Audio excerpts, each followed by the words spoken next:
Ladies and gentlemen, tonight's ceremonial first pitch is proudly presented by Queen City Distillery. And welcome in here to Curry Field, where we have a rematch of last night's thriller between the Red Sox and the Lethbridge Bulls. I'm Jared Klein, and on play-by-play tonight will be Elliot. And sorry, I am blanking on your last name right now, Elliot. All good. Let's get ready for the start of tonight's game. We have a first pitch here done for our volunteer Bill tonight as we get ready for the final game of this 4-game homestand for the Red Sox, hosting Western Division opponents throughout all of it. Had a 2-game set earlier in the week against Brooks, which they were able to split in 2 high-scoring affairs. And here tonight they face the second game in this 2-game set against the Lethbridge Bulls. As you mentioned, Jared, a absolute thriller last night. Regina up by 4-2 in the second inning. They would proceed to have 6 scoreless innings up until the 8th, where Lethbridge would take the lead back, scoring 4 in the top of that inning, where Jalen Myers would get a second home run in the bottom of the 9th to tie up the game at 6. Rain Kreklowitz would score the RBI single to score Brady by and win the game by a final score of 8-7. Excuse me. So as we get ready for this evening, Cannon Henserling will take the mount for the Regina Red Sox. The righty will start this one out for the home side. He's coming into today's game with an 0-2 record, getting ready to make his 7th appearance of the season. In total, he's gone 7 2/3 innings pitched, allowed 18 hits and 25 earned runs, struck out 16, walked 15, and played at 16.46 ERA. A lot of those appearances were in relief as well. 250 whip to go along with that. His last appearance in a 10-6 loss to Medicine Hat. He went 5 innings in his start, allowing 3 hits, 2 earned runs, striking out 5, and walking 2. Another heater of a day, high 20s here in the Celsius. As Henserling finishes off his final warm-up pitches. The Lethbridge lineup he will face will be led off by the shortstop Jack Wheatley. And it's Caleb Haney, Xander Meissner. Then it's the right fielder Josh Milton batting cleanup. And the third baseman Zach Carbonneau, the center fielder Jordan Monroe, the catcher Matt Larkin, who got his first 2 hits of the season last night. DH Carson Haney and Tetsu Nishida play second and round out the lineup. So the defense behind Cannon Henserling, Justin Smart in left, Rain Kreklowitz in center, Alex Rue in right, Brady by, Lance Anderson, Jake Fowler, and Will Toger on the infield. Will Castellanos will pair the catcher position as we get ready for the first pitch of this game. Yeah, and if you're in the Regina area, you're going to want to get down to this one because the Red Sox are not back home until the end of the month, July 31st, with the All-Star break this weekend, and then they go on a West Division road trip to end off July. They come back on the 31st, and it is almost the end of the regular season here. We're coming down the final stretch. The last turn of the season towards the playoffs. That's what the All-Star break in the WCBL usually signifies. We'll face the likes of Energy City and Sylvan Lake on that road trip. Needing some wins, needing this one here tonight to gain some momentum. First pitch of the game is grounded by Wheatley up to second. Smart jumping throw over to first. Picked at first, but in time is the call over at first. Wheatley debating it on the first throw of the game, but there is one gone. I believe it's Jake Fowler at it is second Fowler, base excuse tonight. me. Yes, Justin Smart is a regular second baseman, but he's played outfield recently a couple times. He was in right a couple nights ago, and then left tonight. So that's a great play over at second by Fowler. Shade to his right, making the play. Must have beat the runner up by about a step. So some fireworks already as we get started. Now it's Caleb Haney as we already have a conversation here between the Lethbridge dugout and our home plate umpire Jody Dwyer arguing that call at first. Yeah, one pitch into the game, you don't want to be getting thrown out yet if you're Lethbridge. First pitch of the game. Dwyer escorting everyone back as Haney will dig in. Former All-Star Game MVP will make the trip to Saskatoon tomorrow to represent the Bulls in the Western Conference. First pitch to him is in for a strike on the righty-lefty matchup. Haney, OPS Close to 1,000, just 981 at 981, just a couple points off. In his first 33 games, 29 RBIs, 4 home runs, and 7 doubles. Walks a ton, 32. That is nearly double the next player, which would be Cardell Dick with 17. So a well-disciplined, well-eyed bat in that right-handed batter's box, or left-handed batter's box, excuse me. Swings and misses at that offering. Make the count 1 and 2.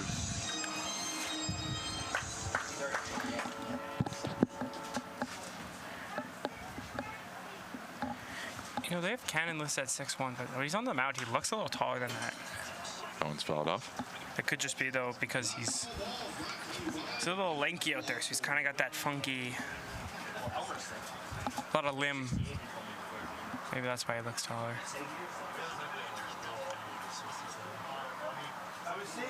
That's really look in. 1-2. Chopper over to second again. Fowler makes an easier play, and that one well in time for the second out of the inning.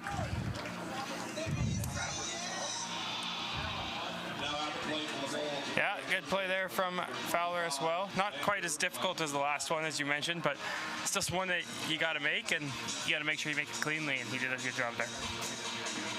Now it's Xander Meisner, the first baseman.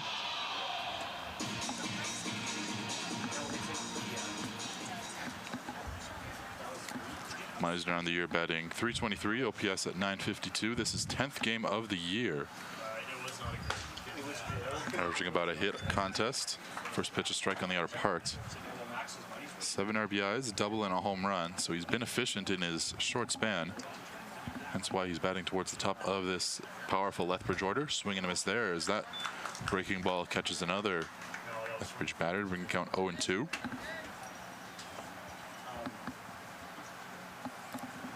Henserling working quickly. That spiked well in front of home plate to bring the count 1 and 2. So this is a Lethbridge team. We mentioned it last night, but contending for first in the West. Now hold to 3 games back, 2.5 games of first. Very much in contention for that first place spot. Likely to make the playoffs. Well off Okotoks at third. There's a strike on the outer part from Henserling. A quick 1-2-3 inning, capped off by a punch out. We'll go to the bottom of the first. Red Sox due up. For over a century, we've been more than just loans. We're your neighbors, your friends, and your strongest advocates. With 15 locations across the prairies, we're everywhere you are. Stringham, your local lawyers.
Bulls defense tonight. First baseman is Xander Meisner. At second base, Tetsu Nishida. Third, Zach Kavanaugh. And the shortstop is Jack Weeks. In left field, Caleb Hayden. In center field, Jordan Monroe. And in right field, John Milton. The catcher is Matt Larkin. And the starting pitcher tonight for the Lethbridge Bulls, So 1-2-3 top of the first. Regina will turn things over to the player of the game from last night, Jalen Myers. 2 home runs, including a deep shot to left that made it 4-2, and a shot to right later in the game that tied it up at 6, which handed things over in extra innings to the middle of that order. which would eventually win them the game. First pitch he sees is in for a strike from the righty, the starter Jacob McAdams, making his 6th appearance of the season. He's got 19 whole innings, allowing 21 earned runs on 29 hits, striking out 22, walking 12, and a 9.95 ERA. That one is foul back for Myers. His last appearance came in a 17-2 loss against the Millers, where he went 7 2/3 innings pitched, allowed 10 earned runs on 8 hits, only striking out 2, walking 2, hitting 2 batters in 91 pitches. So looking to bounce back from that rough start out east. So Myers hits this one on the ground, 0-2, excuse me, straight to third. Throw over by Kavanaugh is in time for the first out. So this Red Sox order will read as follows. Myers, the DH, batting first. Then it's the left fielder, Samard, the second baseman, Jake Fowler, and the third baseman, Brady Bye, to round out the top 4. Following that is the first baseman, Will Toger, the catcher, Daniel Castellanos, the right fielder, Alex Rue, the center fielder, Ryan Kreklowitz, and batting ninth is the shortstop, Lance Anderson. And you mentioned Myers' 2 home runs last night. Not only did that put him to 5, it puts him to 3rd on the team with like about just over half of the games of the rest of the team. Like all these guys have played 35 to 40 or 35 to 39 games, obviously. Myers has come in, played 25, and he's hit 5 home runs. So yeah, batting a monstrous 463, on base above 500. He's a guy who, if he was here earlier, he'd likely be an all-star, and people were kind of expecting him to maybe tail off, but he has kept the momentum for sure. Now here, what is a selected all-star? This is Justin Samard. Looks at that one in the dirt to bring the count 3 no balls, or 3 balls, no strikes. Samard playing left field tonight. He's usually at second, usually towards that middle infield, but they've had him in the outfield for a couple of games here. So they look to experiment a little bit more with their rotation. That's in for a strike. yeah, and Myers, he mentioned, been incredible this year. He only has 98 plate appearances, so he doesn't qualify as a registered hitter for the season yet, but he would be top the OPS leaderboard. 1.238. That's incredible. And it's not too far to say that if he's gonna DH every night and if he's gonna lead off as much as he has been, then he could potentially reach that minimum plate appearances. There's a great changeup on the upper part to free Samard. So McAdams works back from a 3-0 count and gets the strikeout. Yeah, good pitch there. Started outside and just backdoor it right over top the corner of the plate. Samard can't make a decision whether or not he wants to swing at it. I guess he made the decision not to. Second baseman Jake Fowler now coming in. He actually pitched in last night's game. This one chopped, but that'll go foul. We had an inning and 2/3, allowing a run on 2 hits, striking out 1. He was the last pitcher of regulation before they turned it to Iacobucci in the 10th. And 0-2. Here it is, McAdams trying to match his pitching foe.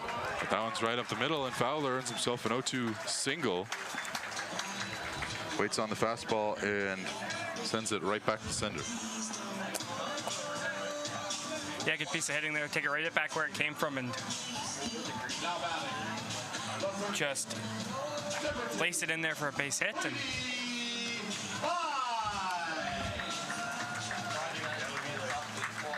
now the one guy who might have a better home run pace than Jalen Myers on this squad.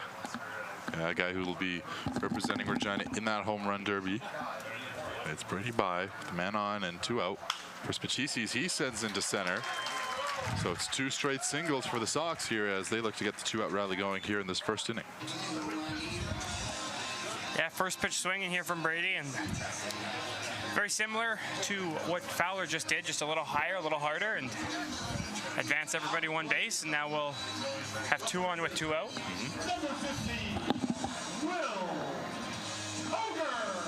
So the vein of all-stars for the Red Sox is Continuing here with Will Toger, the first baseman. Field kind of playing a pull. They have the shortstop Wheatley back to the grass. That first pitch misses high. This Lethbridge offense has Haney in left, Monroe in center, and Josh Milton in right. Kavanaugh, Wheatley, Nishida, and Meissner, excuse me, on the infield, while Larkin, excuse me, will be catching for McAdams.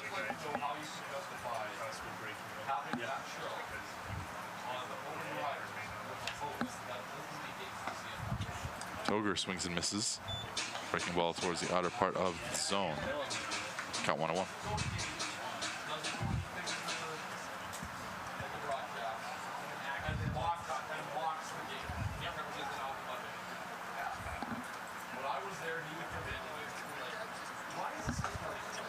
Another swing and miss. Toger underneath that one.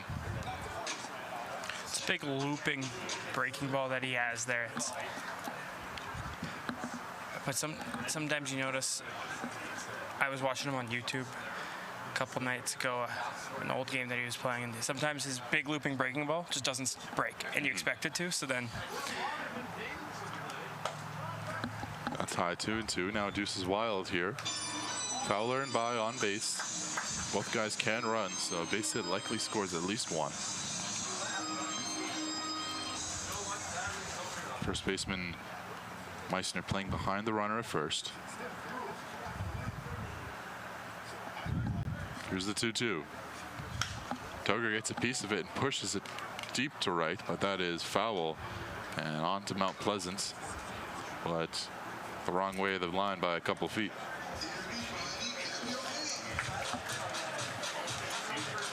You know, just to talk about how deep this Lethbridge lineup runs it's crazy, because with a team that's had such a phenomenal season like Lethbridge has, you would expect to see guys littered all over throughout the leaderboards. But really, other than Caleb Haney, who's on the leaderboard for on-base percentage and walks, they have nothing else in batting or pitching. So it speaks to how deep this team runs and how everybody can help on any given night.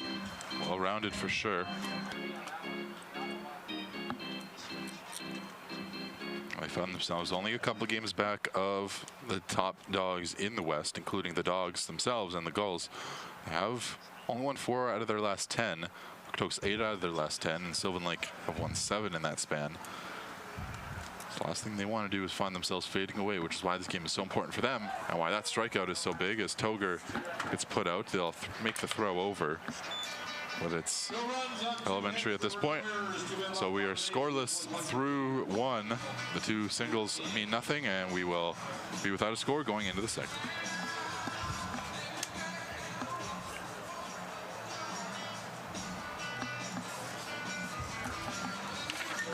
I kept looking for somebody to highlight on the leaderboards, and I was like, oh, there's literally no.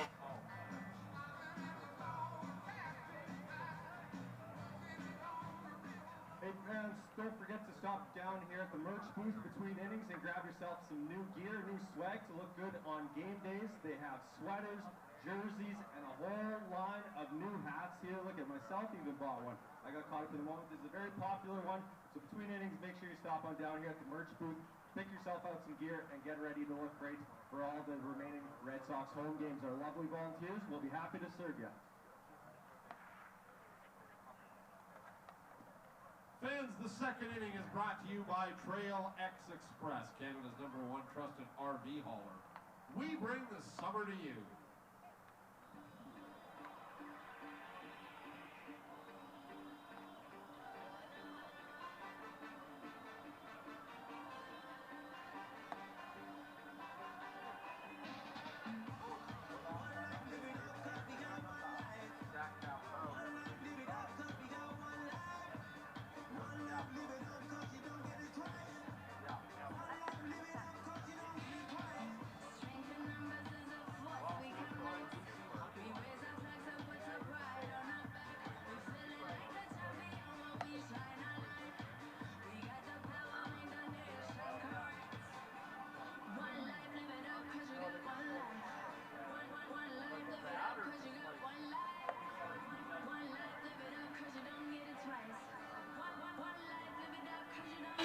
One time for us and a couple times. That's ridiculous. So 2 base hits do not yield a run in the bottom of the first for the Sox as we get ready for the second inning.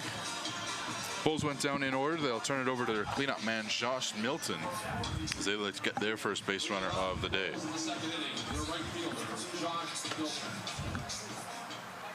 Josh Milton digging in here. 318 average and 848 OPS.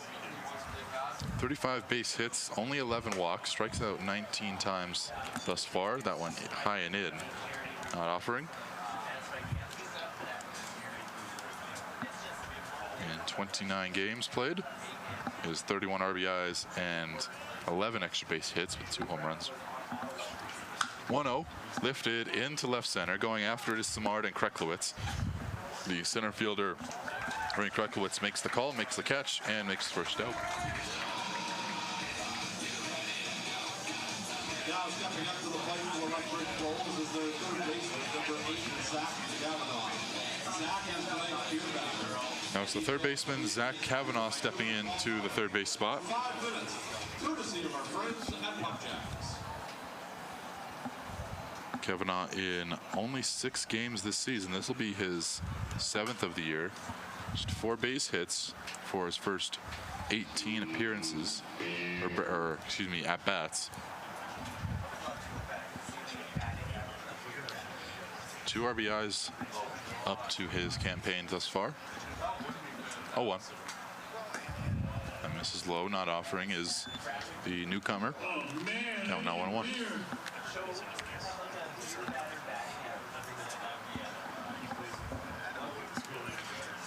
Yeah, 2 teams that come into this final stretch of the year in very different situations. The Lethbridge Bulls have a 9-game lead over the person behind them, and they have, like the team behind them in Energy City, and they have a 12.5-game lead over the falling completely out of the playoffs. So they have a playoff spot right in their grasp. It's completely up to them for the rest of the year. Whereas Regina is only 1 game out of falling out of the playoffs and being in that 5 spot in the East. So 2 teams that have very different motivations, but both do have strong motivations to go on a hot streak here to end the season. Swing and miss there to make the count full. That's why it's so important for Regina if they want to get this win and sweep this 2-game set. You have to play up to their opponents. Lethbridge, they know how important these few games to end the year are. Here's a chopper over to first. Toger can't make the play. It's right through his glove. And that'll be the first base runner of the game via the error charge to the first baseman.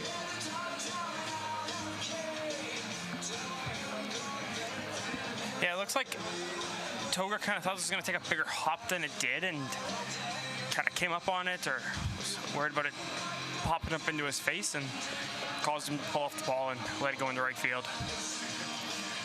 It happens. It's about shaking it off and moving on to the next play now. So see how well the Red Sox can snuff out any rally that may happen because of that error.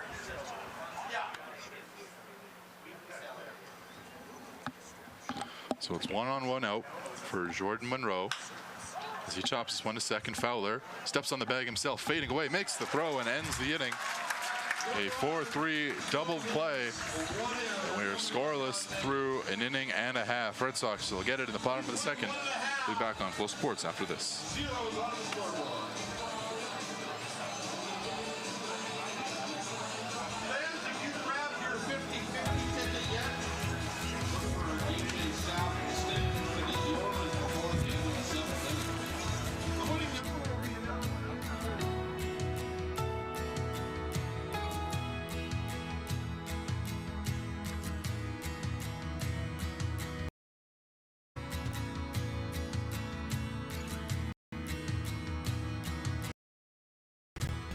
Hey baseball fans, make sure to stay up to date with your favorite teams across the league by subscribing to the WCBL YouTube channel right now. We have tons of free coverage for you over there, including daily highlights, full archived game broadcasts, daily game day previews, plus the WCBL report with myself and Joe McFarland every Wednesday. It's all in one spot, the WCBL YouTube channel. Subscribe today.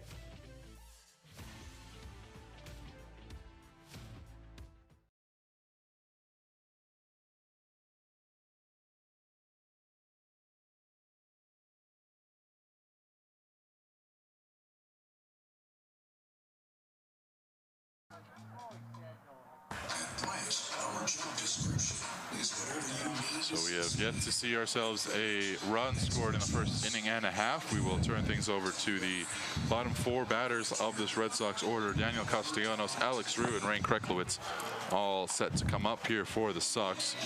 Jacob McAdams struck out 2 in that first, but allowed 2 hits. But they did not come around to score. As he gets his final few warm-up pitches in, we'll go over the all-stars for both teams. For Regina, it's Brady By, Will Toger, Justin Smart, David Gordon, who pitched last night, and Kagan Baker. And for Lethbridge, it's Kalen Haney, Jack Wheatley, Cardell Dick, Brett Getz, who pitched last night and didn't even get out of the first inning for a stellar bullpen performance from Lethbridge, was able to make that game a lot closer. And then it's Lucas Hyen coming in from the pen to represent the Bulls as well. So here comes Castellanos. He'll be catching this evening. Batting .314 on the year in his first 22 games. Came to the team a little bit later in the year. 15 RBIs with 9 walks to 12 strikeouts. First pitch from starter McAdams is in for strike 1.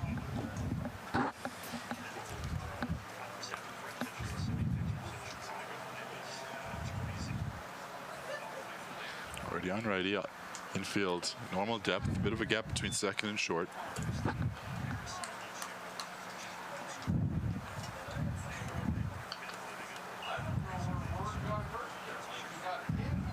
One. That just misses low from McAdams. Markin unable to bring it back. 2-1.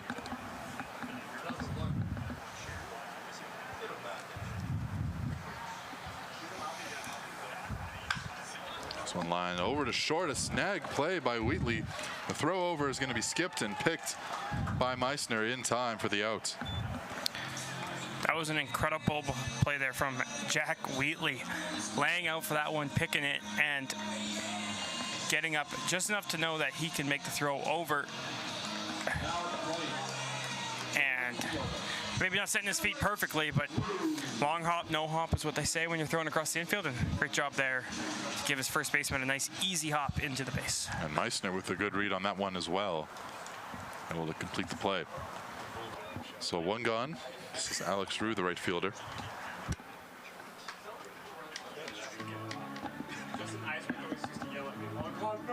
God damn it!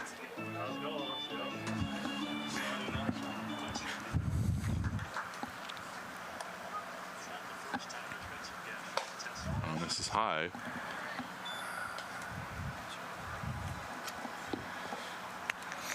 As we're betting .215 on the season in his first 28 games. 11 RBIs and 7 extra base hits, including 2 triples.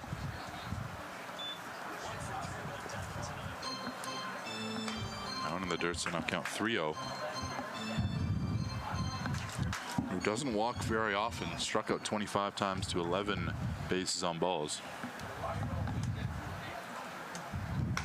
3-0, that's down the middle for a strike.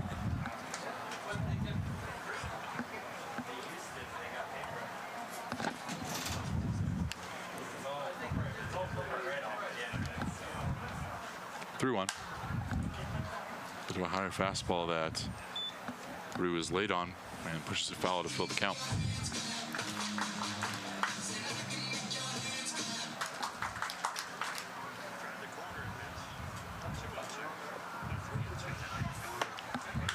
Rue lifts this one into left, coming in on it Haney, but he will have no play. Ball fall in front of him, and that'll be a 1-out single. The third base hit of the day for the Red Sox, and the first for Rue on the evening. Yeah, it's a good piece of hitting there from Rue to turn on that one and lift it into left field and drop in front of the left fielder out there, Haney, pardon me. Now center fielder Rain Kreklowitz will come up, the lefty. The man on first. The third baseman Kavanaugh playing in towards the grass. That middle infield double play depth, outfield to the pull side of the center fielder. First pitch misses inside for a ball.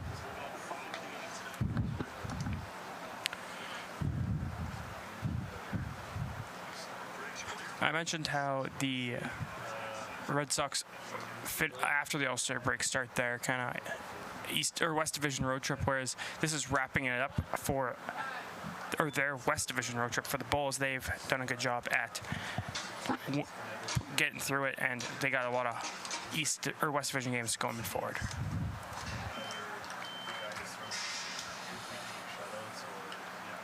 (2-0). Ricklewitz fouls it off to bring it 2-1.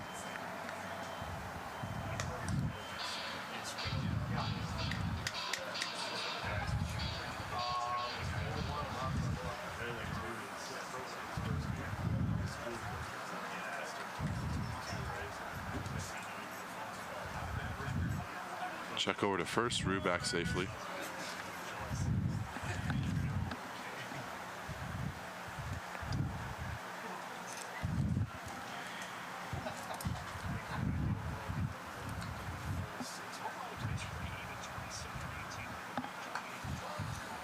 That one misses away. So talking about Lethbridge and their schedule, they go all the way across the West. Their only Eastern Division opponent is the Mavericks and the 57s, who they play once each after tonight. Play Brooks a good couple of times, as well as Energy City for ending the season on a 3-game set to Brooks, as Ricklewitz works himself a walk. So there's now 2 on with 1 out for the 9-hitter Lance Anderson. Yeah, and both of those East Division games left for Lethbridge are home too. So no traveling to any East Division teams for the rest of the year. They can camp themselves out in Alberta, get ready for the long run. And those games against Brooks and Energy City, at the moment at least, against teams with losing records, they play Okotoks twice to end the year and Sylvan Lake 3 times, with 2 of those, or 1 of those, excuse me, in Sylvan. Check swing there by Anderson did not check up in time. So infield playing adjacent to the bases are the corners. Infield in, and a slight shift to the pull side of Anderson. There's the pitch from McAdams. Anderson hits it over the head of the second baseman, Nishida. Getting the wave is Rue from second. He will come in to score. It is runners on the corners and an RBI base hit from Lance Anderson. It's 1-0 Red Sox. And that's an example of a 9-hole hitter just getting the job done and scoring a run. With 1 out, he knows he can be a little more aggressive. He can swing at a good pitch and rip one into the outfield for a RBI single. Now we got runners at the corners with just 1 out. And that'll turn it back over to the leadoff hitter, Jalen Myers, who we mentioned last night, 2 home runs. With 3 RBIs between those 2 hits. Runner going. Anderson, the throw down is on the back pick. They say no. Italy thought he got him. Nearly in time, but that right hand gets in time from the Red Sox shortstop. As you look here, almost tags him just on the foot as the foot kind of kicks up as he slides by. And luckily for Anderson, he slides in there safely.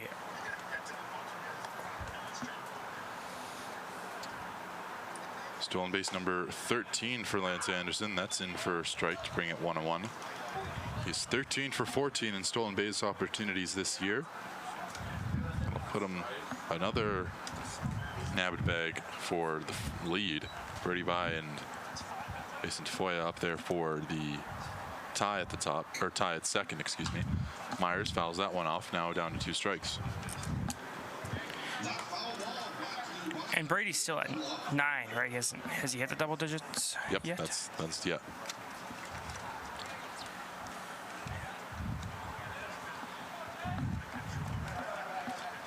So I believe it was you and me a couple nights talking about how he has an opportunity to get his first double season. 1-2. Missing away. Counselor all the way through the Red Sox order. 4 hits, excuse me, 1 walk and 1 run earned. He finds himself facing the top of the order here already in the second.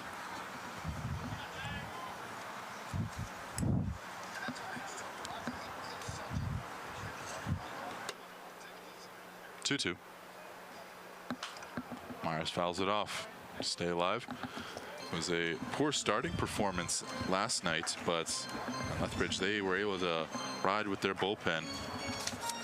Got 3 innings of no hit, no run ball out of their starman Aaron Gutierrez, the righty.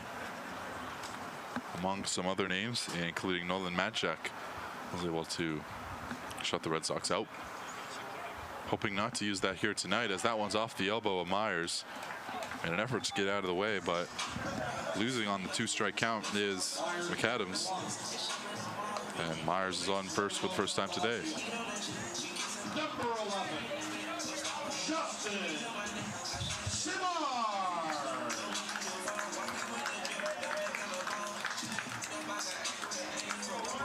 Simard stepping in here. He has 17 strikeouts this season so far this season.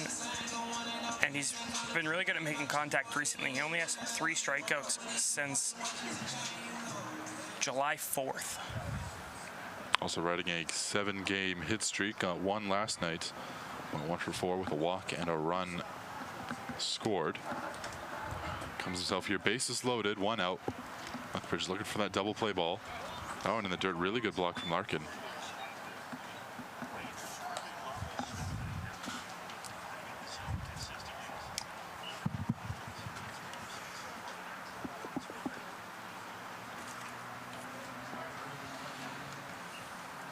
And almost anything in the air will get a run home. Smart puts this one on the ground. It's over the middle and through into center. 1 run comes around from Kirklewitz. Now here comes Anderson to score as well. It is 3-0 Red Sox. Yeah, the Red Sox have done a great job tonight at putting the ball right back where it came from, back up the middle, because there's no one there to field it other than the pitcher, and they're not always in the best fielding position. So if you can put it back there, you get a lot of base hits up that middle.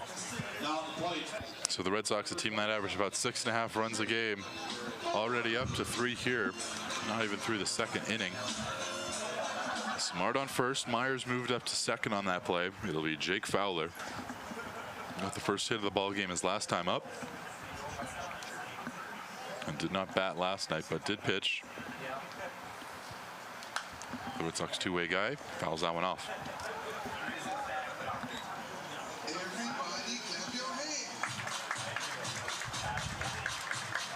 And a guy who's provided a lot of value to this team on both sides of the baseball. As you mentioned, 2-way guy, but he's been incredible on the offensive side at 942 OPS. Runner going from 2nd. Myers goes into 3rd. Now he's going to get a running start coming home. They start the runner, and it will bear another run. Red Sox lead 4-0. An RBI hit for Jake Fowler. Train keeps moving thanks to Jake Fowler. Red Sox put another one across the board. It's now 4-0. You know, it's fun to watch this kind of baseball that the Red Sox are playing tonight. A lot of contact, not a lot of like pop deep balls, but hitting it in the gaps, and that's fun to watch. That run game. That still 1 out, still 2 on. 1st and 2nd. Fowler now on 1st. Simard to 2nd. Myers was the one that came around to score. First pitch to Brady Buys in first strike on the outer part.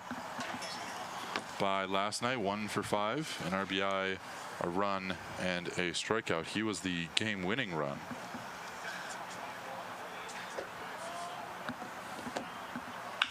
By lines it into right. Getting the wave, Simard, he throw in is cut off, nearly cut off. It does get through, actually. Simard in well in time. So Fowler up to 1st, and the train continues to move at station to station, and it's now 5-0 Red Sox, breaking it open here in the 2nd. Yeah, just another one of those hits hard on the ground and through a hole, and if you hit it to where they're not, they're never going to get you out. That is usually how that can go. RBI number 47 on the season for Brady Bye. As we get a quick visit here on the mound. Ryan McDonald, or excuse me, not Ryan McDonald, one of the pitching coaches of Lethbridge will make his way out. So now it's Fowler at 2nd, Bye at 1st, Will Toger coming in. He'll be the 9th batter of the inning. And a couple of guys here getting moving in the Bulls bullpen. Bullpen catcher gearing up and ready to receive some throws.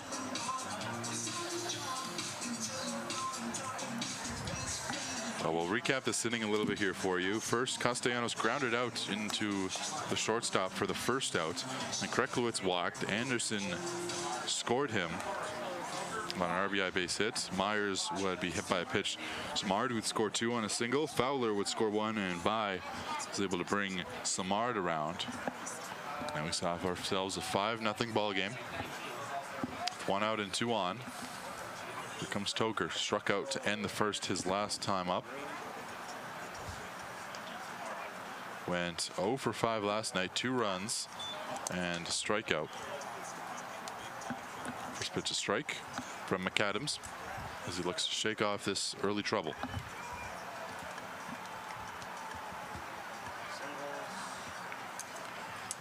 And McAdams already up to 50 pitches on the evening. Toger a whiff at that one on the other half. Strike 2.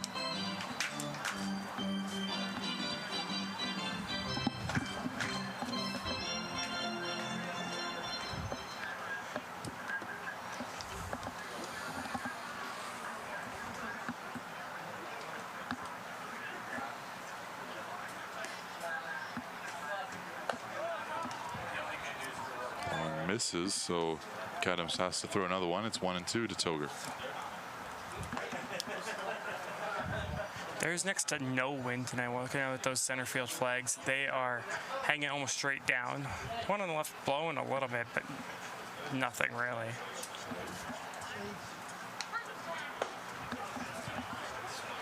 That's called for strike 3. As Toger goes down for the 2nd time today on strikes. Now it's Daniel Castellanos.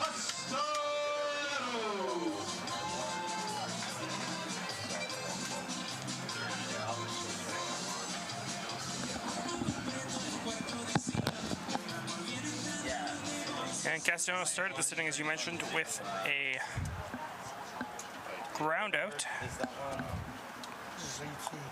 18, yeah. The 120, yeah, we saw for the 17. Long looking from McAdams. First pitch high and in. Pitch count just rising ever so. Last thing you want to see if you're Lethbridge. It looks like a righty currently getting loose in that Bulls pen. Infield, outfield, normal depth, no real shift. Force played any bag. Misses low and away.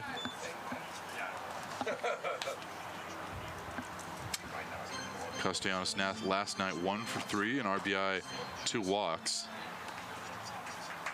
He catched the whole evening.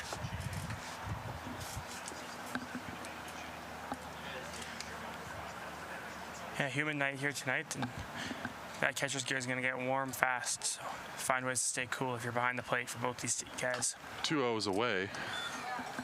So Castellanos would imagine taking all the way just to load the bases and keep this line moving. That is moving really without blemish.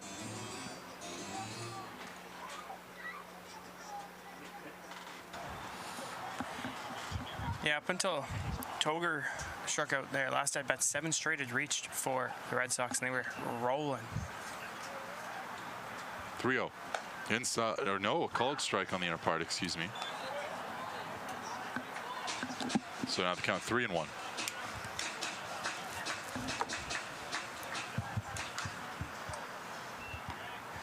Here's count here for Castellanos, and he's gonna look to put something into the gaps and continue what has been a very impressive inning from these Red Sox.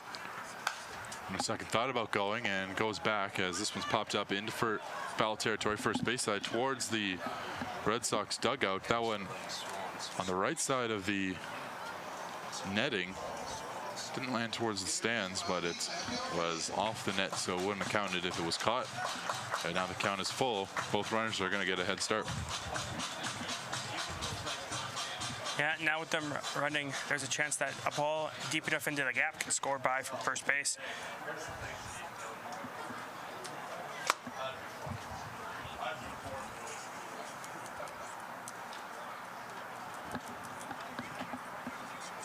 Runners go. That one's high, and Castellanos earns himself a walk. He's on for the first time today.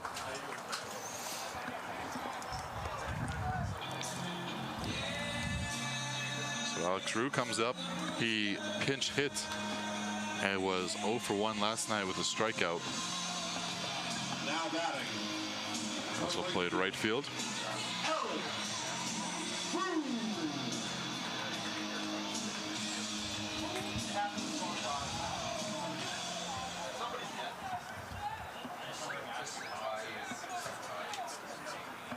Alex has a .225 batting average this season. And he puts that one deep to right, but well foul.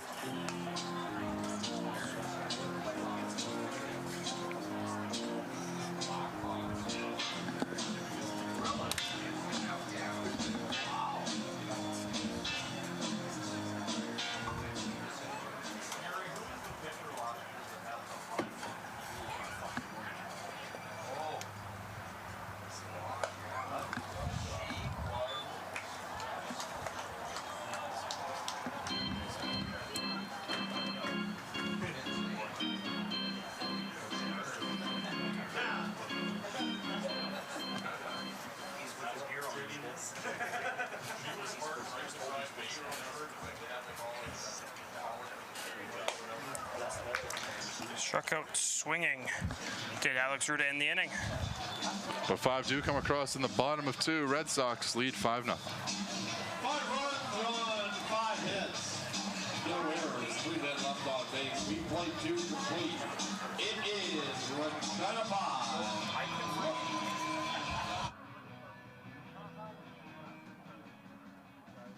All right, fans, it is time to play the Casino Regina Players Club cash out, and we are along the first base line here, looking for the first 3 fans to stand up, show us their Casino Regina or Moose Jaw White Players Club cards. If you do, you're going to win yourself a $50 gift card to go spend at the Chino. We are still looking for 3. Uh-oh, we have not come to the high rollers section. We got...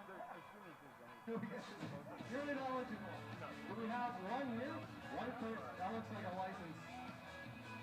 That'll work, yeah. We'll accept that. Just haven't renewed it yet. Is it for the Casino Regina or Musha? All right. Did we hand him out? All right, we got him.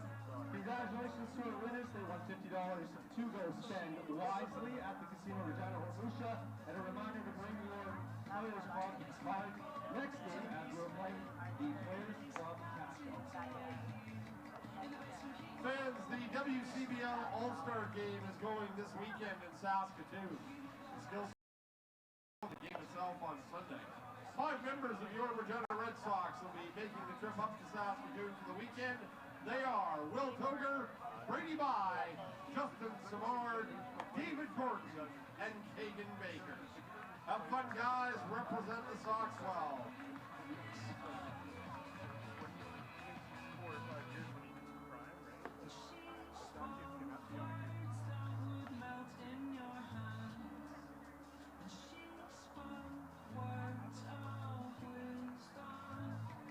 Third inning is brought to you by E-Coal Electric, proudly supporting the Red Sox.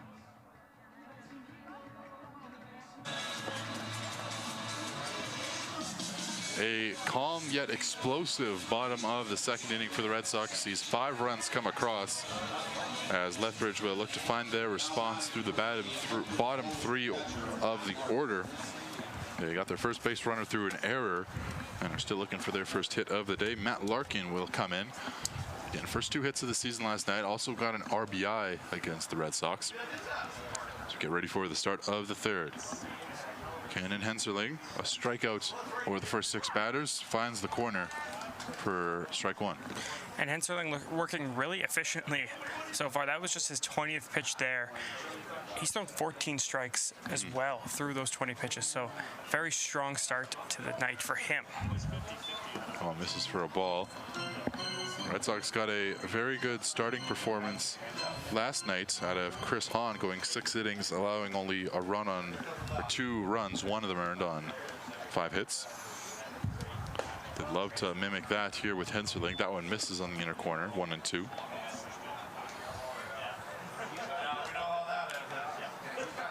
little bit of a freeze there from Castellanos, as he kind of expected to get that call, it looked like. And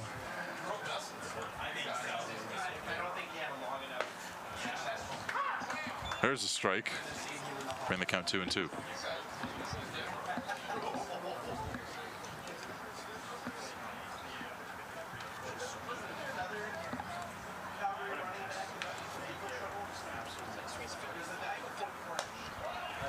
That one away. So laid off by Larkin as he looks to work himself the first earned base runner of the day for the Bulls.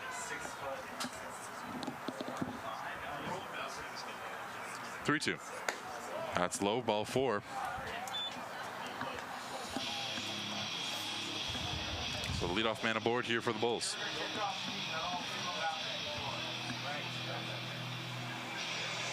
yeah, good at bat there from Larkin to try to get something going for these Reds, or for these Bulls. Larkin only appearing in his 5th game is a .214 on base percentage. That's only a 2nd walk of the season.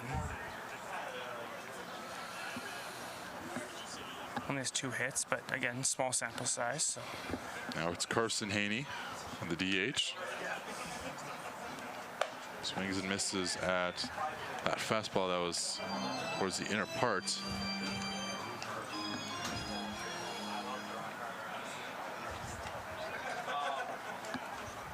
Carson in 18 games, batting .323, .805 OPS. 4 extra base hits with 3 doubles. Struck out a whopping 26 times and only walked 7. So he's one of the higher chase rates on this team again, and the chase is there, 0-2. Yeah, and although Larkin at first base. 0-2. That's in for strike 3. Haney caught looking, and there's one gone. As I was saying, although he's only been up here for a short time, Larkin still has not attempted a stolen base. Now batting, the second baseman.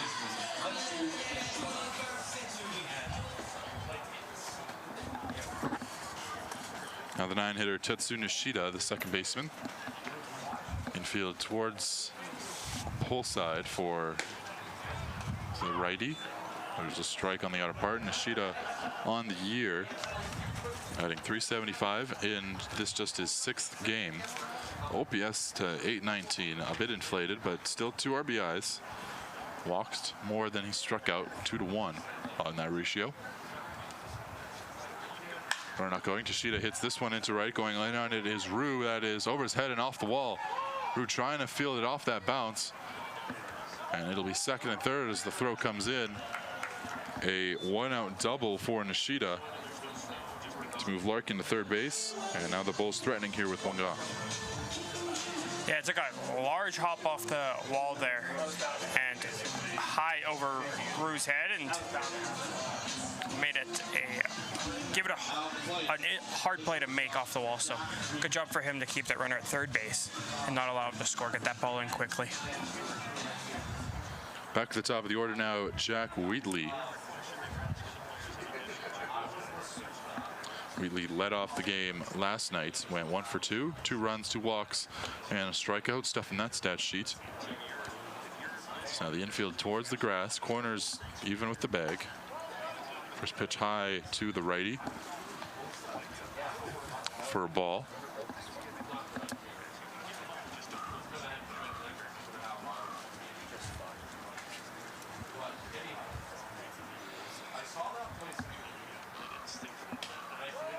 This is low to bring the count 2-0.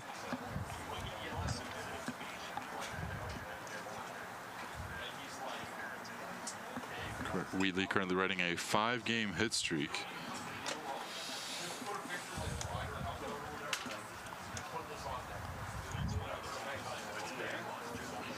It's been a consistent feature throughout this Lethbridge lineup.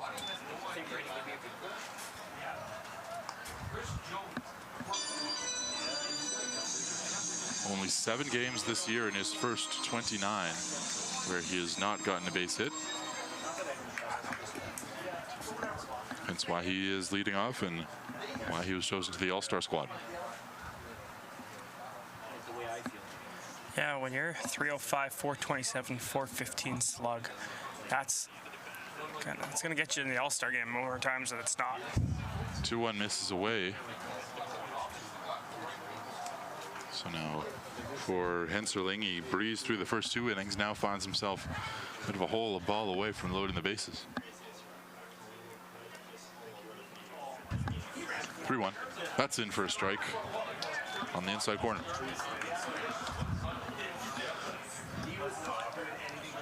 Strong pitch there from Henserling to not let himself load the bases easily and make Wheatley earn it, at least for one more pitch.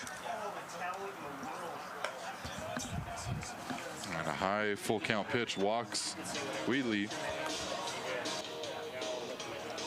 That'll put him to first and load the bases. St. Paulin will come out to have a conversation with his starter. So it's Wheatley at first, Nishida at second, and Larkin over to first, with the 1 out being the Haney strikeout. Let's get ready for the 5th batter of the evening, or the inning, excuse me. Caleb Haney come up. What do you imagine this kind of conversation here is with Henserling, who was so good to start the game? Still only on 35 pitches, but kind of starting to slip a little bit. What do you think they're talking about here? They're just gonna get out there. They're gonna remind him how he started the inning, or how he started the outing, and what he did well, where he's struggling, what he's seeing, and they're just gonna ask him, just talk to him, figure out how they can get him back in the zone. And it's gonna be a conversation mostly between Poland and Henserling, but also obviously Castellanos is gonna give a little bit of input and remind that he's all right. He's only at 35, like you said, but 24 of those coming in this innings, or 26 of them, pardon me. Kim Haney. The righty on lefty matchup will come up. Went 1 for 4 last night with a run. Breaking ball misses on the outer part.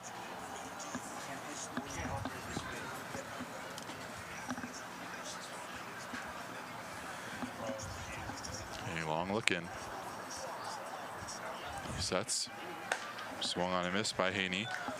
And a fastball towards the outer part of the plate as he looks to locate that area to the lefty.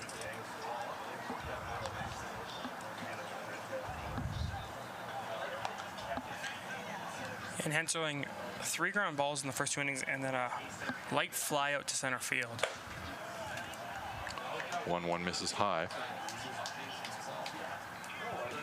The first baseman Toger playing in front of the runner, near the infield grass. All the other fielders at the outfield grass with really no shift. Bases loaded. That one fouled off for strike 2. Red Sox looking to end the inning on a double play. This is the longest inning that Henserling has faced thus far.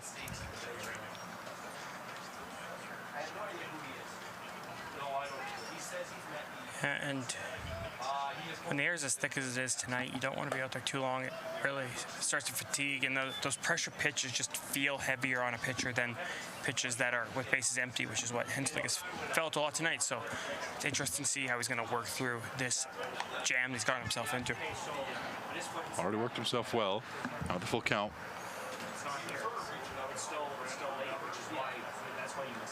Another long look in.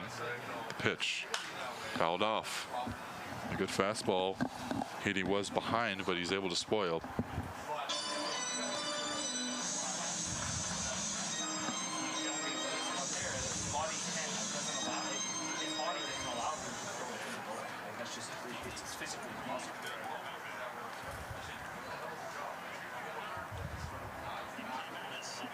Three-two.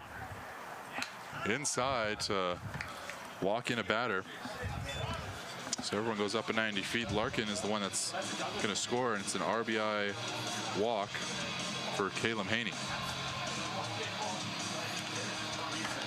Yeah, the Bulls got a run on the board now, and they're going to need to put up quite a few more if they want to keep that up. RBI number 30 for the left fielder.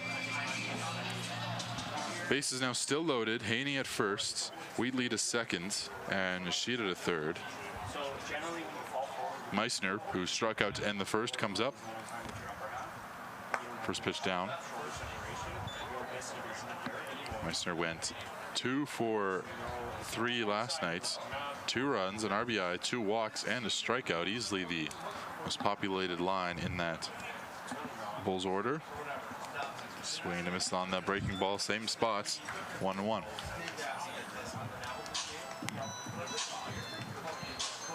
Yeah, and although this Red Sox offense put up 5 last inning, this Bulls offense is very potent, averaging 8 runs a game. So very strong in that department, and as Henseling is finding out here in this inning. Another swing and a miss. That one a little bit more of a slider away to the lefty. The lefty back-to-back at the top of this order. The 2 and 3 spot. 1-2 count, bases loaded.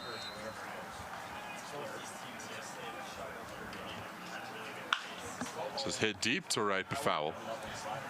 Probably a good couple steps is that one, or feet, excuse me, is that one well into the Mount Pleasant Hill. And Henseling catches a bit of a break there. Yeah, that one was smoked. It was a dangerous pitch. You don't want to throw that location again. 1-2 in for strike 3.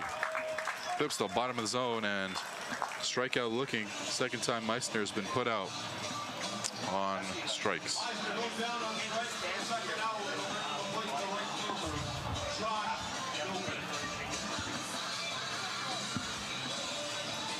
Josh Milton led off the second by flying out and was 2 for 5 with 3 RBIs last night. Had a 3 RBI double that took the lead for Lethbridge. This one hit up the middle, stopped by Fowler, but that is all he can do. No play's gonna be made, but now they throw behind and they call him safe. Wheatley took a long turn around third with that one still in the infield. A bit of a poor base running decision, but the run does come around. Nishida touches home plate with Fowler unable to make the play.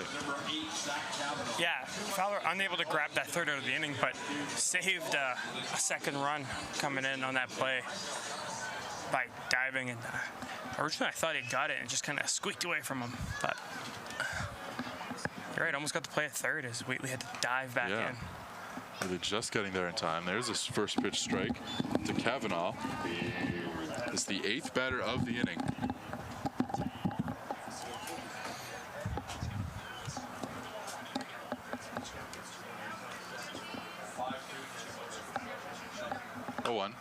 Chopper, that'll be foul. So Wheatley at third, Haney at second, and Milton over at first.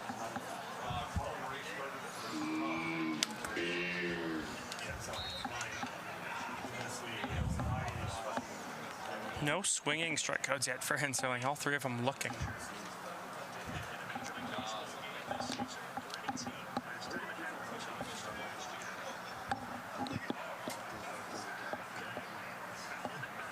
Here's the 0-2. Just misses away on the, like a curveball out of the hand. Throwing it 1-2.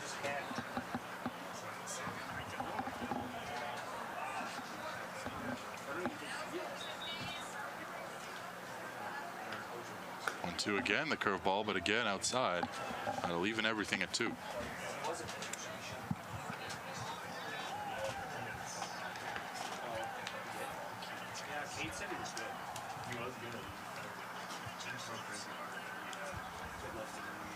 The deuce is wild. Here's Henseling. Chopper, it's going to stay in play. Toger's going to field it and step on the bag for the out. That'll end it, but the damage done. 2 across in the top of the third. That'll end the third inning. 5-2 Red Sox going bottom 3. But while he failed to do that, he did succeed for you because he was the beer batter. He didn't get on base. So beer, 2 for $12 for the next 5 minutes. Courtesy of New pitcher. Now it's time to take a look at our baseball bingo numbers for tonight. Get your cards ready and listen closely as we read out the latest numbers. 4, 5, 6, 8, 11, 12, 15 through 18, 20 and 21. Mark the corresponding square where the matching play happens during tonight's game. Complete all 9 squares, be the first one to bring the page up to the official scorekeeper. Be nice to him, because if he verifies it, you win. Find your fun at casinos, Regina, and Lethbridge. For over a century, we've been more than just loans. We're your neighbors, your friends, and your strongest advocates. With 15 locations across the prairies, we're everywhere you are. Regina, your local lawyers.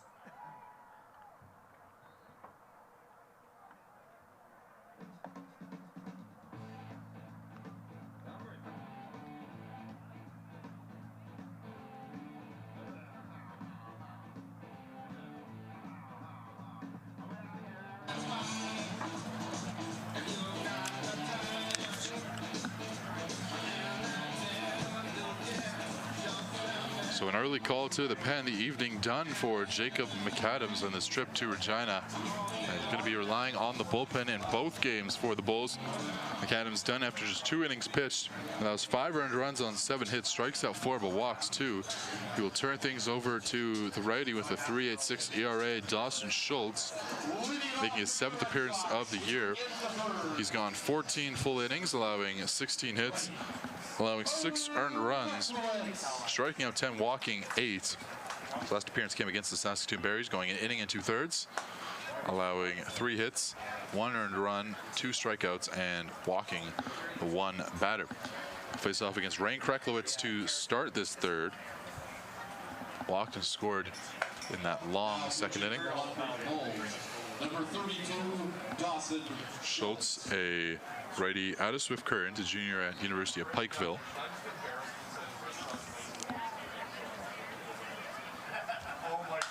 Kreklowitz lifts this into left.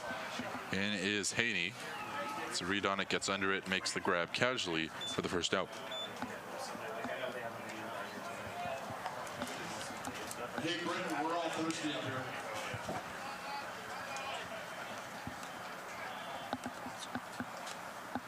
Now it'll be the shortstop, Lance Anderson.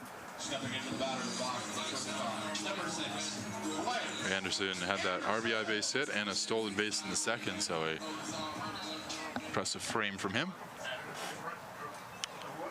Yeah, right in the middle of that rally that happened in the second inning for the Red Sox. First pitch, Anderson shows bunt. Infield came in, but that one high, and he's able to pull back on it.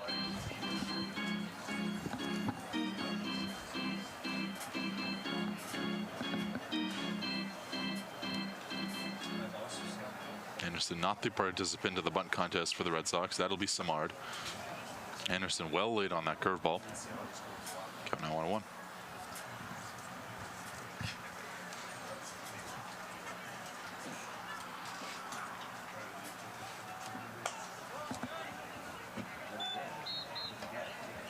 Two and 1 now the count.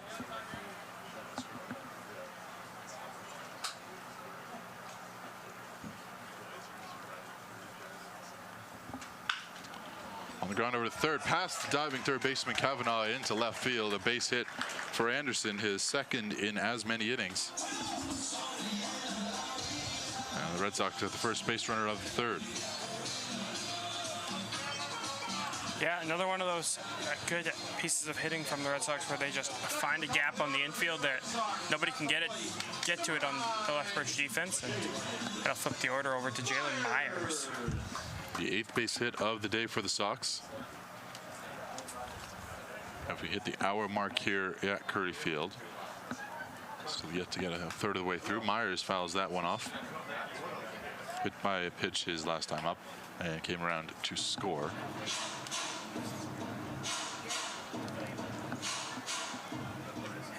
Eight base hits, all of them singles to this point, so a little bit of a small ball approach here from Myers. Hits this to left. That is down, and it's going to get close to the wall. This could be the first non-single of the game, and it is. Myers is into second with a double. Up to third goes Anderson, and the Red Sox are back in business.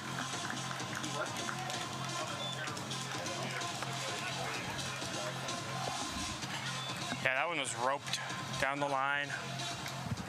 good piece of hitting and beautiful double from Jalen Myers. Now it's Justin Samard, the left fielder. Struck out his first time up, but a base hit and a run back in the second.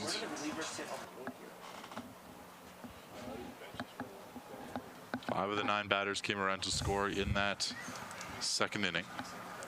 As 10 batters came across. Samard, first pitch he sees, he lines into left center. That'll be down. In comes Anderson. Myers is getting the wave to the plate. The throw is missing the cutoff, and now Samard will hustle into second. Myers scores. It's a 2-piece for Myers, and it is 7-2 Sox.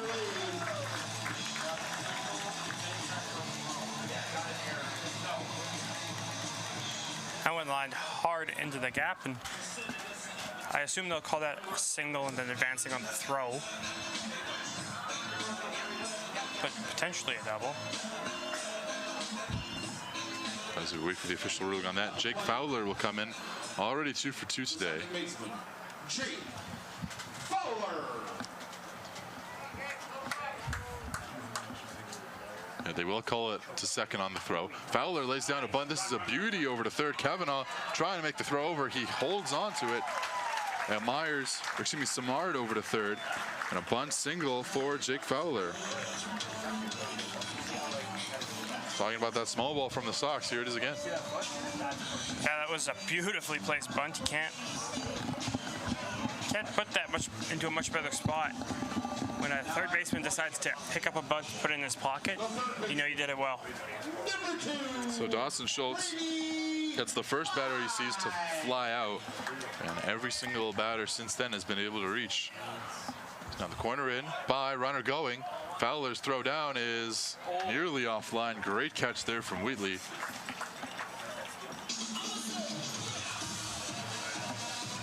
And is now second and third. Yeah, that stolen base attempt was good jump, good speed, and then throw that just tailed away from the catcher, and no chance for the Bulls to get anybody on that play. Fourth stolen base. He is 4 for 6 on the season, is the second baseman. That one away to By, 2-0. By 2 for 2 with an RBI. So you have to get past first base, though. Lethbridge, the pull side back, the push side kind of in. And the third baseman, Kavanaugh, to the grass. Swing and a miss there from By, going for the fences, but the breaking ball able to get him a chase. Yeah, By was trying to put double-digit runs on the board in this one. He swung hard at that. And you know, if it's a pitch you think you can hit, you're up 2-0 on the count. Why not? 2-1. Breaking ball beautifully hit on the corner. By doesn't like it, but it's a nice look from Schultz as he looks to get himself back into this inning. The Red Sox last night, they scored almost all of their runs in the first few frames. Is now the entire infield coming in. Ishida and Meissner on the grass. They'll look to bring the runner home, or make the throw home, as By strikes out, swinging on the off-speed pitch, and there's 2 out. Yeah, you have to assume they brought the pull side in there after getting 2 strikes because they believed that By wasn't going to swing so hard now, and if he was grounding it, it'd be easier to make the play in. So.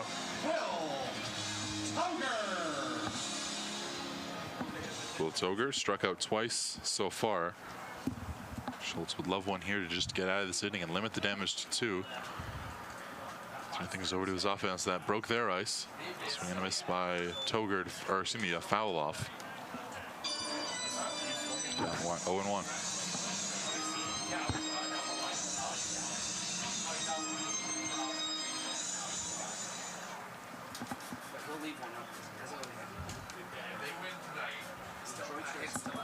Toger can supply a ton of pop if he can get one that he can handle. 1-1.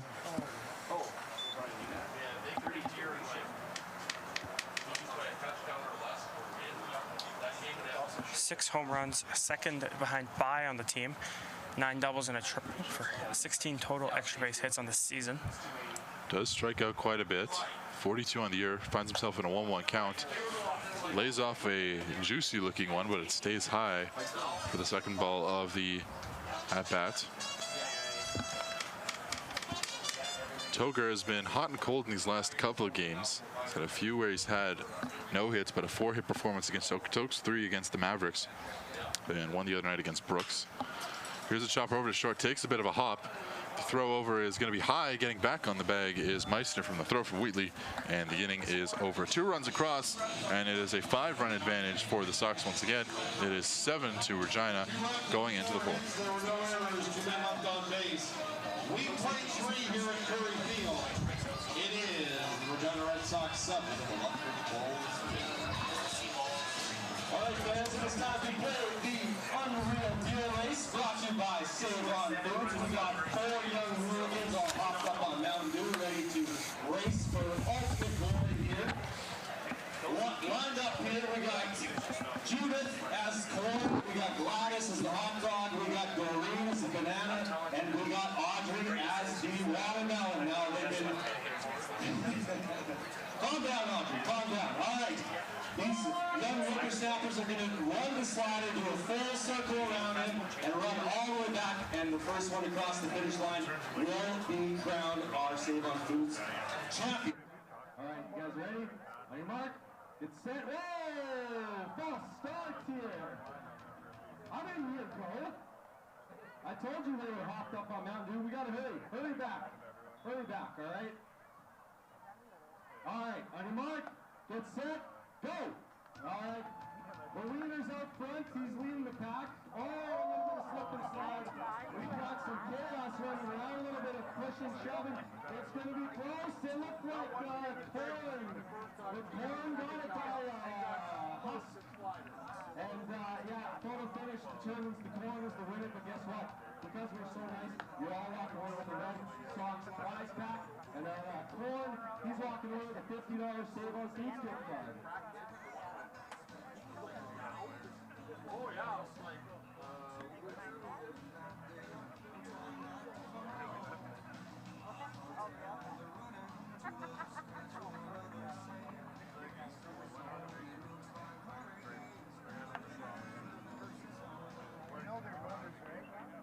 Fans, just a reminder, the next home game here at Curry Field won't be for a while. It'll be July. So the Red Sox, for their final home game towards this section of the season before they'll make the final turn into the playoffs, something that they'll hope to make for another consecutive year. The last time they missed it was back in 2005. Coming off a championship win this year, that would be certainly a disappointment as they are up in this one 7-2. Getting ready for their West Coast road trip as Jordan Monroe will dig in for the Bulls. A little bit more about that one, Jared. Yeah, you mentioned West Coast road trip. So after the break, they're going to go to Medicine Hat and back to Weyburn, and then the road trip starts. 1 in Sylvan Lake, 2 in Fort McMurray, 2 in Energy City, and then finishing off with 1 more in Sylvan Lake. Then they return home for 5 straight, 2 against the Beavers, a middle one against the Miller Express, and then a doubleheader again against the Berries. Finishing off, they have 2 more against the Beavers to end the season. They play the Berries on the 3rd last day of the season and the Express on the 2nd last day of the season. And if it shows how important that West Coast road trip is, those games against the Millers and Berries all come consecutively. That is 1 and 2 in their division. Those are not going to be some easy games. No, those games are games you're going to have to come into with a little bit of a buffer period between that 4th and 5th spot, or maybe even try to climb into that 3rd spot and swap with Medicine Hat. Give yourself some buffer. And those ending games against Weyburn very well could be a fight for that 4th spot. 2-2 now the count. Monroe grounded into a double play his last time up. And last night went 1 for 4 with a walk. 2-2. In for strike 3. Henserling gets the freeze and gets the first out. Hey, he's filling up the strike zone still. Ran into a little bit of trouble last inning, but only gave up 2 and did a good job to get out of it with that. Up to only 57 pitches through 3 1/3. And considering how many he threw last inning, that's impressive. Look at a bounce back after a lengthier 3rd. First pitch, nearly hits Matt Larkin, the catcher. walked and scored his last time up, able to bring it back inside. Still a ball 1-0. Yeah, Larkin was the first earned runner and the first run of the ballgame for the Bulls. 8 batters came in that third inning. They were able to bring 2 across. Red Sox were able to match. Lethbridge, as we mentioned a couple of times now, left it late to come back in that one. Swing and a miss on the outside, offering to bring it 1-2. Obviously would like to change that. Don't need to get all 5-1, but cutting into it would be important as they are close to turning this order over. It's bottom 3 so far, 1 for 3. That's for strike 3. Another one looking. Henserling up to his 4th strikeout, or excuse me, 5th. Yeah, and obviously a lot of baseball left. We're only in the top of the 4th inning here. But if the Red Sox are able to hold on to this one, it'll mark the first time this season where they've won 3 straight. They have yet to go on a 3-game win streak this season, which for a team coming off a championship run, just quite bizarre. Without a doubt. First pitch seen by Carson Haney is grounded to short. Throw is high, draws Toger off the bag. And that'll put Haney on to first on the E6.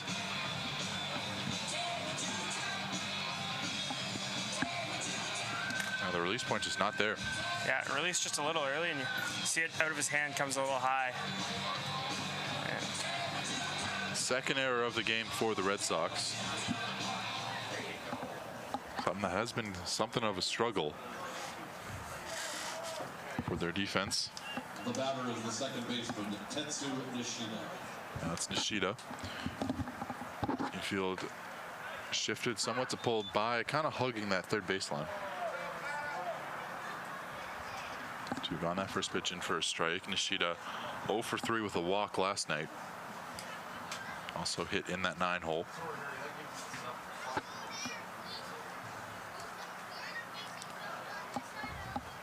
Oh, 1. Tried to check his swing, went all the way around. And now Henserling just 1 pitch away from getting out of the 4th.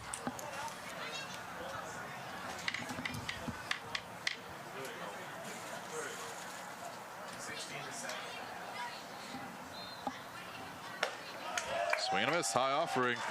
That's the first strikeout of the game for Henserling by a swinging strike. That's the 6th punch out that he's had. So the leadoff error doesn't result in anything. And it is still 7-2 Red Sox, bottom 4. This game would not be possible without the amazing support of our rally crew volunteers. Helping fans around the ballpark to support a game day operation. The Red Sox would like to thank all of their dedicated volunteers. Access Storage. Try 4 weeks free. Details at accessstorage.ca. This July, the Okotoks Dogs and Baseball Canada will host the Road to Okotoks and the Morneau Cup National Championship at the Seaman Stadium Complex from July 14th to 19th. Come watch the top 16 youth baseball teams from across the country. These are the future stars of Canadian baseball, tomorrow's collegiate standouts and professional players, all chasing a national championship. Don't miss a week of elite competition, unforgettable moments, and the future of Canadian baseball in Okotoks. For over a century, we've been more than just lawyers. We're your neighbors, your friends, and your strongest advocates. With 15 locations across the prairies, we're everywhere you are. Stringham, your local lawyers. Every journey, limitless possibilities.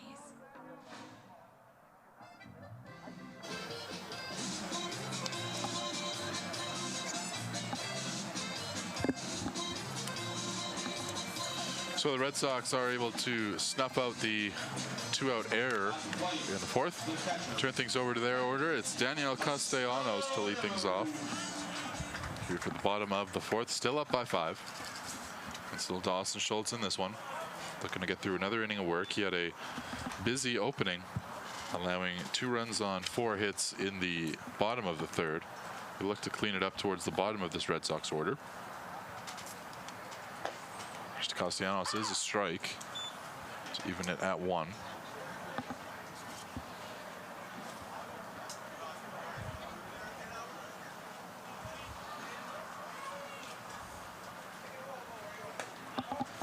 That misses low. Yeah, the bottom 4 in this lineup, though, have been incredible tonight. They're 3 for 6 with 2 walks and only 1 strikeout. So they've been playing good ball and really helping this Red Sox offense put up the 7 runs that they have. Castellanos dribbles it back to the mound. Throw over as hard and in time by a step. Good play from Schultz. And there is 1 gone.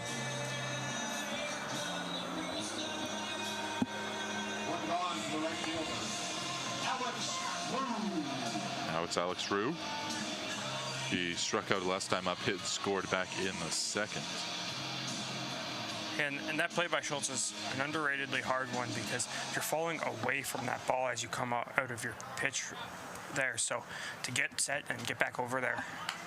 Rue lays down the bunt, third base line. It is dribbling, and foul.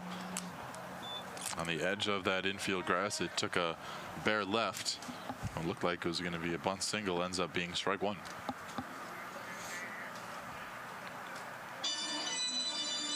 Yeah, good patience there from the third baseman, Lethbridge Kavanaugh, to let that go foul. Sometimes you get too eager and you want to pick it up and try to throw him out, but seeing the spin on it and seeing that it may bounce foul, and if not, you let him have the base because rushing that throw can cause an error and he can end up on 2nd or 3rd.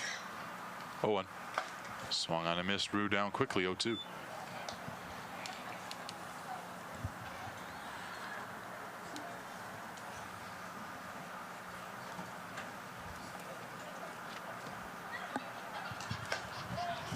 Just misses away. Slider that nearly was able to clip the zone. Catcher Larkin likes it. See what he goes here, 1-2. Austin Schultz thrust into an early bullpen appearance against Slider. That one a little bit more farther out. 2-2.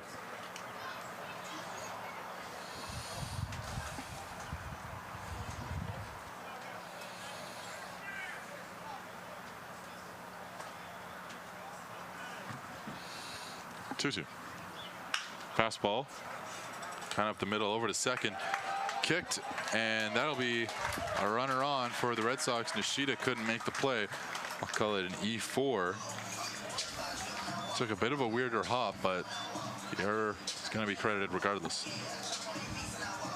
Yeah, just got a little bit higher up on Nishida than he thought it would, and kind of caught the heel of his glove. And booting that one will give these Red Sox a life here with only 1 out. Now Ryan Kreklowitz flew out his last time up. Was actually the first batter that Schultz faced. Pick off of our first non-time.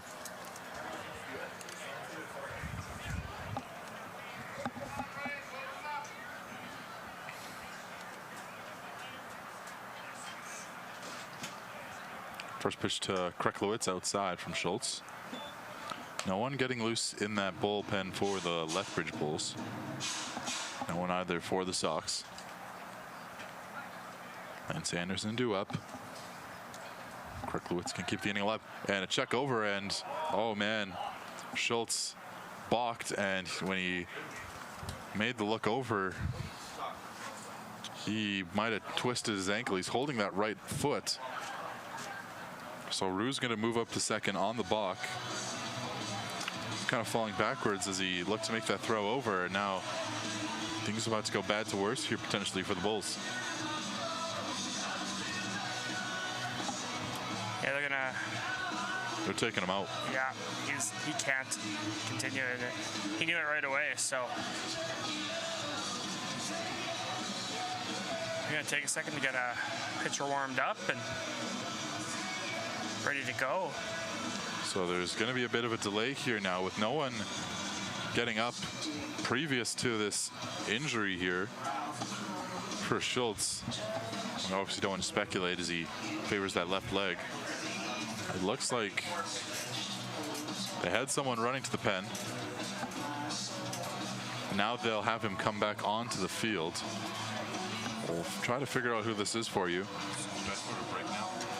As it looks like a righty is coming to the pen, or coming out of the pen, but we'll get everything sorted out for you, and we'll be back here on Flow Sports with the remainder of this one. One out here in the bottom of the fourth here in Regina.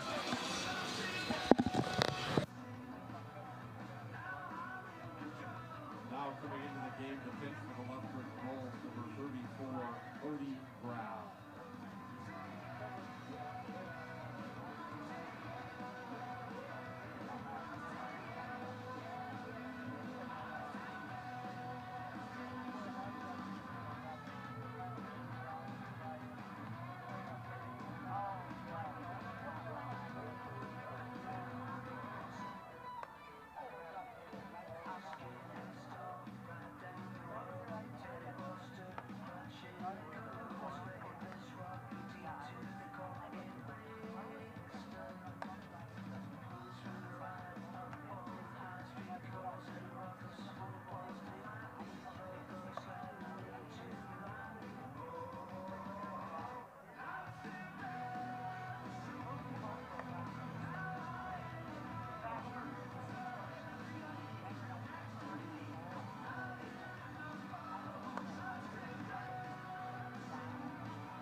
So a unfortunate turn of events here for Lethbridge. They're about to turn to their third pitcher of the game. Now on the hill after the injury to Dawson Schultz, who only goes an inning and a third, allowing 4 hits on thus far 2 runs. Throw over to third with the runner going is safe. So stolen base for Rue, reached on an error, got to second on a balk. now 90 feet away. They did call that a strike, by the way, on Kreiklowitz. So Cody Graff coming in. 9 innings pitched. He's allowed 8 runs in total. Struck out 12, walked 6. He's allowed 8 base hits thus far in the year. He's only got 2 more than an inning once. That was against Medicine Hat, where he went to infield in on the 1-1. That's away. 2-1. Last appearance was against the Berries on the 14th. Went an inning, allowing a hit and no runs. So now the Lethbridge bullpen gets a little bit more active. There's a foul ball towards the third base side.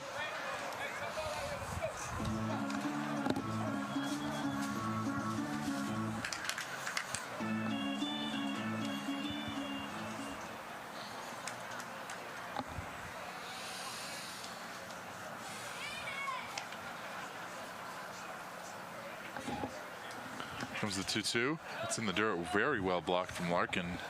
That'll run the count full, but it'll also keep through at third. Graff, a right-hander out of Lloydminster, Alberta. Junior at University of Arkansas, Monticello.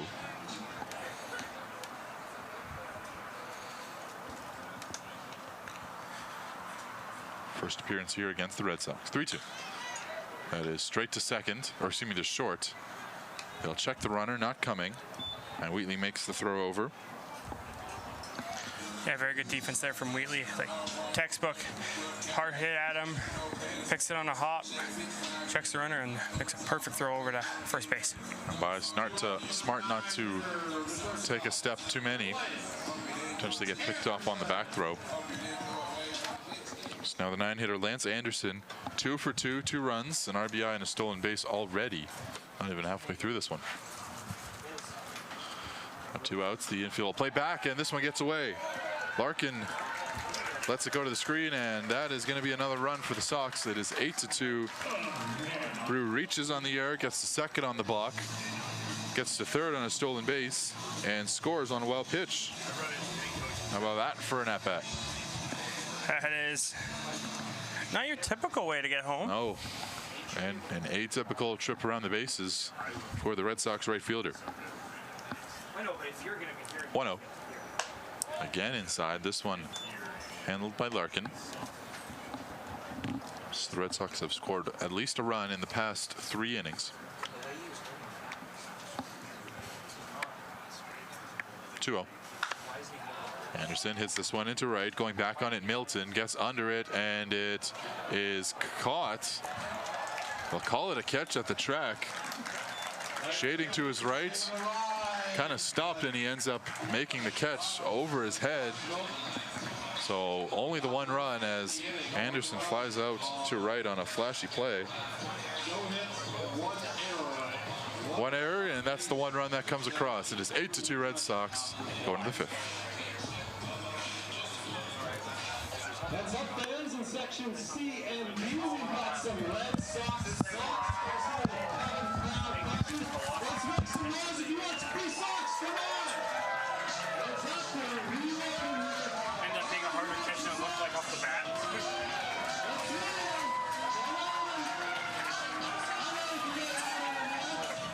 All right, we're going to cut them around here.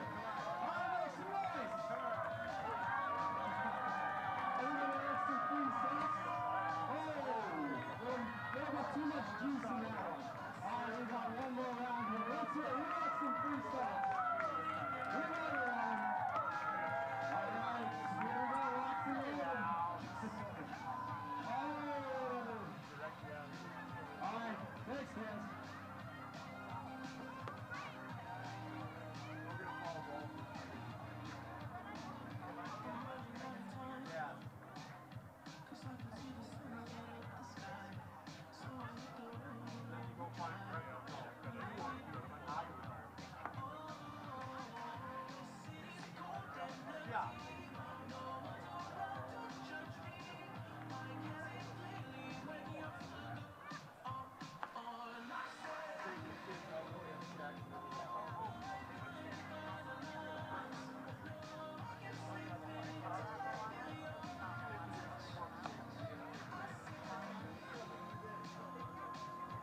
Because I was at home all day every day because I had my knee injury, so I couldn't go to work. It's been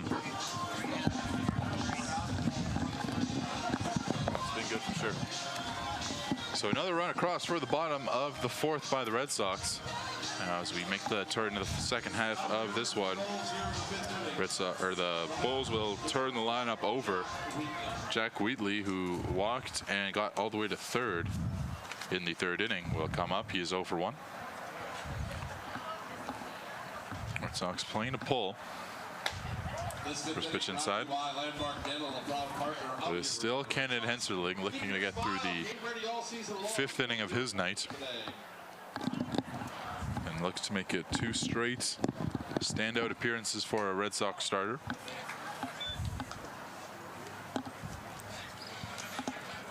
Has not allowed a hit since the third, which was an RBI base hit by Josh Milton.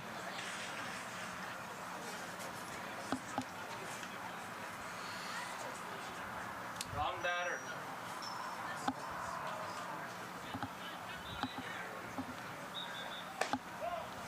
Pitch to Wheatley is inside for a ball, 3-0. Wheatley's battering.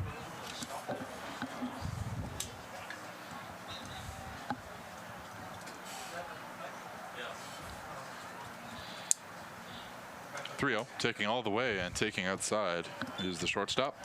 So a 4-pitch free pass, his second of the day of that variety.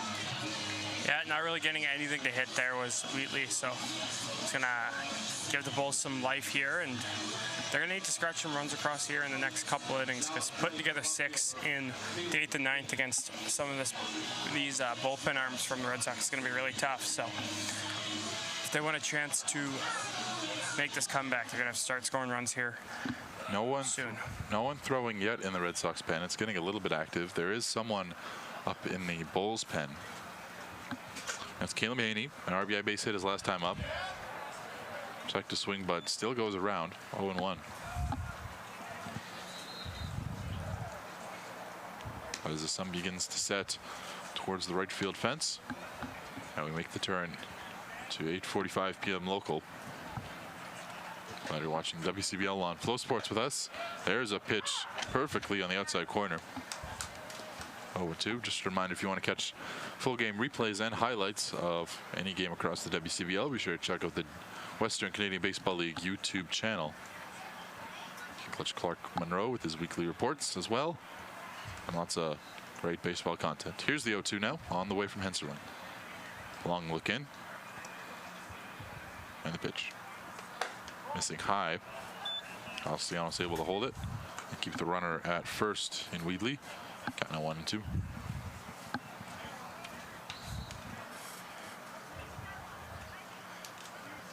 Henserling did reach 94 in his last start. 94 pitches. I should clarify that. 94 pitches. He is just over 70 now, so he does have a little bit of room if that is the threshold for him. They check the swing. Castellanos tried to point down to his third base coach for the appeal, but umpire over at second watched the double play. They say he did not go around. Still count even at 2. I'm sure the third base coach out there will happily ring him up if he was allowed to. Oh, never mind. What am I talking about? 2-2. Swing and a miss there.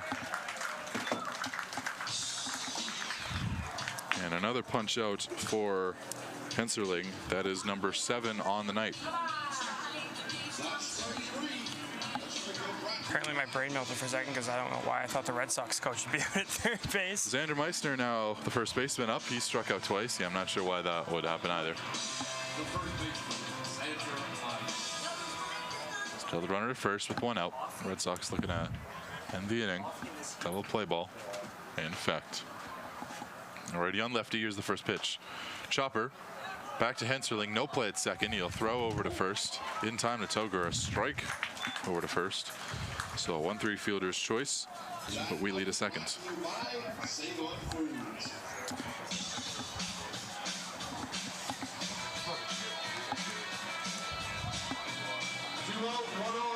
It's a high enough chopper, so there's going to be no play at second.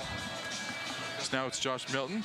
He was the last man to have a base hit back in the third. That was of the RBI variety. That would be the second, yes, the second run of that third. Look at this infield, very much to pull. And pitch very much inside, trying to choke up Milton.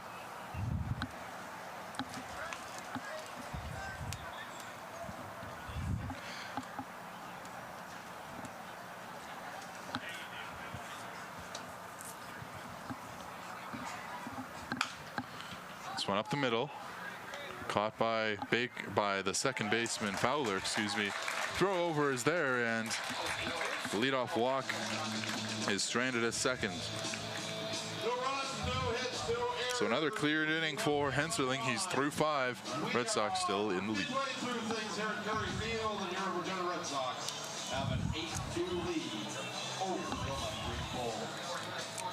And it's now time for the out-of-town scoreboard. Presented by Ingelheim Charter. Let's take a look around the league as the last game before the All-Star game are being played tonight. The Saskatoon Berries, who of course will host the weekend festivities, are in Medicine Hat tonight, and they are pounding the Mavericks 16-4 and 6. In Swift Current, the 57s and Fort McMurray in Goodwood. It's Fort McMurray leading at 6-5 in the 5th. Energy City and Moose Jaw tied at 5. They're in the 5th. Okotoks lead Sylvan Lake 1-0. They're also in the 5th. In the 6th, in Weyburn, the Brooks Bombers have a 3-1 lead on Weyburn. The Beavers will be the next home opponent for the Red Sox. That game will be here at Curry Field, July 31st at 7 o'clock. Fans, that's your out-of-town scoreboard presented by Ingelheim Charter, getting your team where they need to go safely and comfortably. How about the Blue Jays?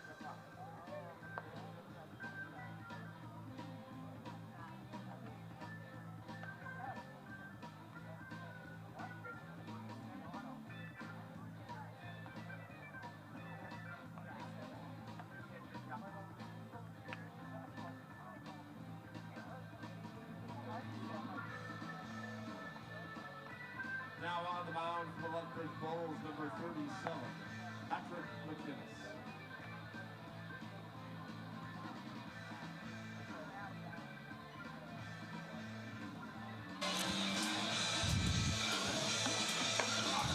All right, welcome back here to Curry Field. Just about halfway through this one, another Lethbridge bullpen arm is now out. Patrick McInnes is into the game. So that does close the line now on Cody Graff, who just goes 2/3 of an inning, zeros all the way across the board. No strikeouts, no walks, no hits, and no runs. So McInnes, a shorter sample size for him. Only 3 appearances, 3 1/3 innings pitched. First came out on the 22nd of June. Last pitched on the 4th of July. Has been out since then. He went an inning and a third against the Dogs, allowing an earned run on a hit, walking 3 and hitting 2 batters. First pitch, a strike to the leadoff man, Jalen Myers. 1 for 2, 2 runs, a double, and a hit by pitch is on his evening so far. Swing and miss there from Myers, down 0-2 to McInnes. Yeah, McInnes nearly 2 full weeks off. If his last inning was the 4th, obviously today being 17th. Calgary, Alberta native. Midland College is where he plays his university baseball, where he's a sophomore there. 0-2. Myers fouls it off. Yeah, 6 games in action tonight in the WCBL. Saskatoon pounding Medicine Hat 16-4. Other than that, and the one in Regina here, everything else is close. Fort Mac up on Swift 6-5. Energy City and Moose Jaw knotted at 5.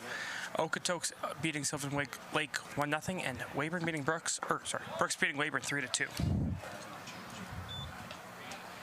A lot of those games important towards the final turn of the season. That Okotoks Sylvan Lake game, that was a rematch from last night where Sylvan Lake were able to get the win in Gull Stadium. They go back to Okotoks and Dogs hold the early lead there. Had a very important game for this game with Lethbridge.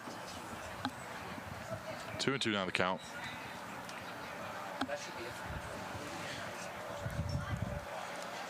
Yeah, if Sylvan Lake can pull off that one run comeback, they would jump Okotoks in the standings too tonight. So Myers works it to a 2-2 count, fouls that one off.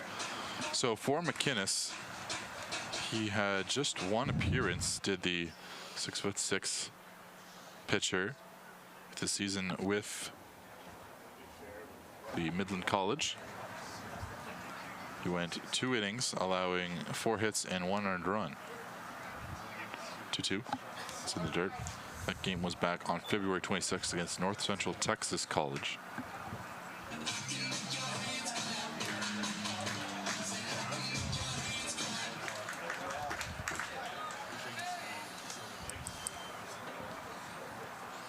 Three-two count here to Myers, the leadoff man.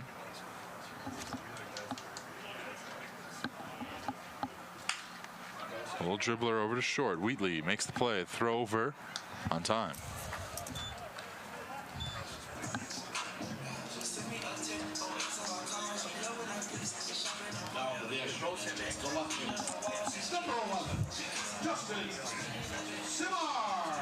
They leave a good strike.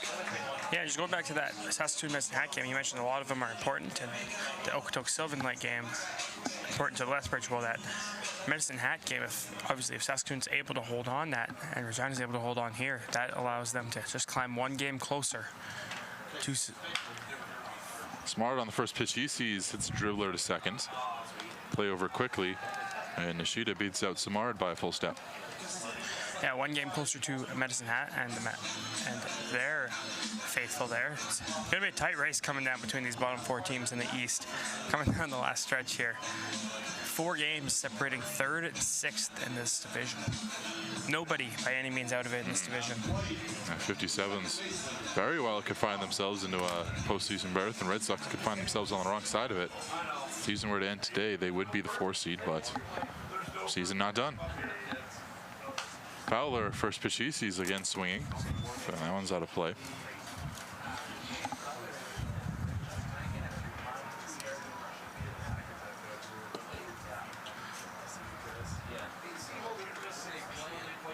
Should be an exciting end to this 2026 season as we head into the playoffs. So. It's in for a strike.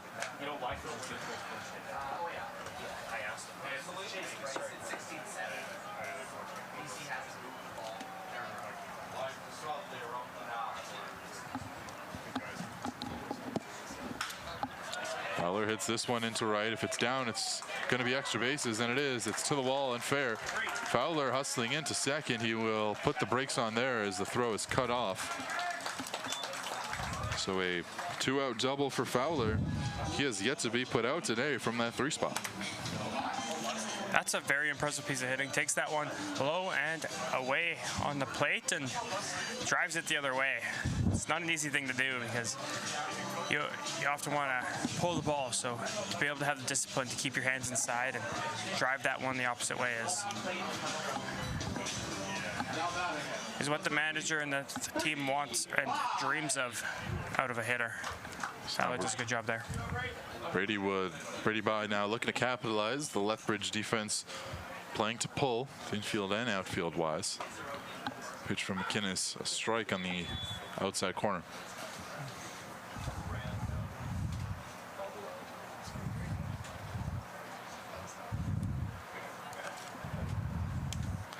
By 2 for 3 with a strikeout and 2 singles. By pushes that one out of play, down to the 0-2 count.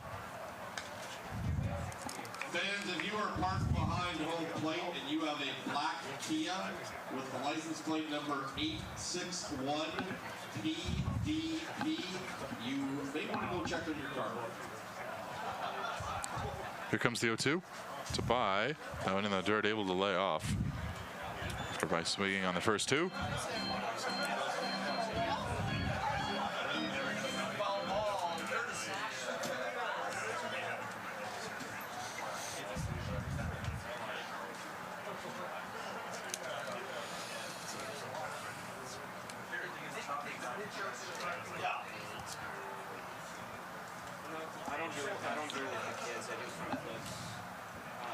Fowler at second as this one gets away, and now he's going to advance 90 feet. Got a bit of a jump, and now he's taking a aggressive and quick step turn over on third, but he'll stay put at that bag. So a wild pitch is how Fowler will reach. Yeah, Fowler taking a look, seeing if he could try and steal an extra bag out of it, but no doing. And sometimes you do that too, just to see if they'll force a throw and try to get you on the back and force the error that way and score. So aggressive base running from Fowler. So now the shift looks to be off here to Bye. Swings and misses at that one towards the bottom of the zone. So that'll end the inning. 4 batters come across. A double from Fowler, but he's able to come around. It's the first scoreless inning since the first for the Sox. They lead 8-2.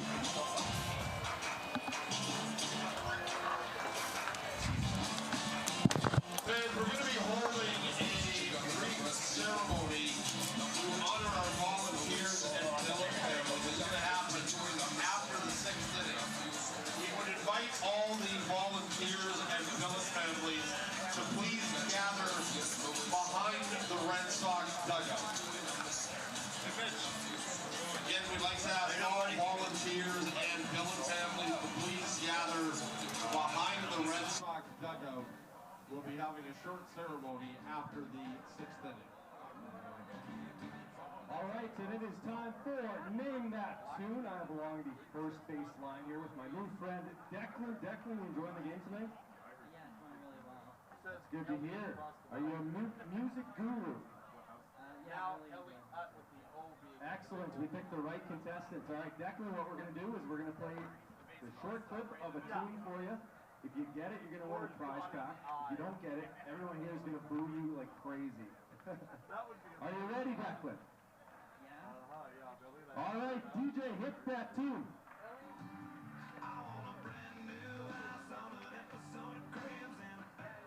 It looks like he knows what it is. Declan, name that tune. Rockstar by Nickelback. Declan, you are a rock star. You are 100% correct, and you just won yourself a Red Sox prize pack. Congratulations, bud.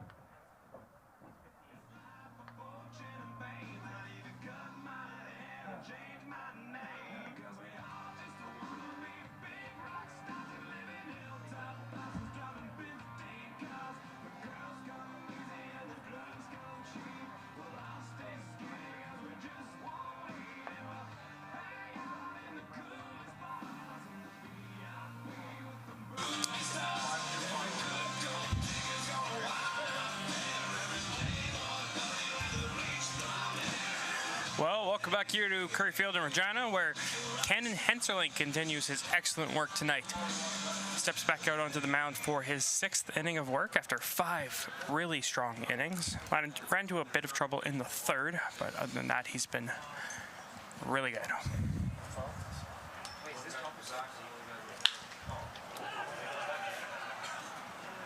This one driven into the gap into right center and thrown into the cutoff for a leadoff double from Zach Kavanaugh.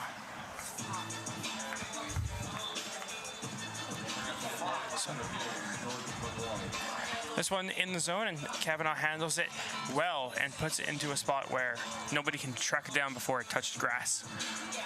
And that'll cause Zane Poland to come out and have a conversation with his righty after just one pitch here in the top of the 6th.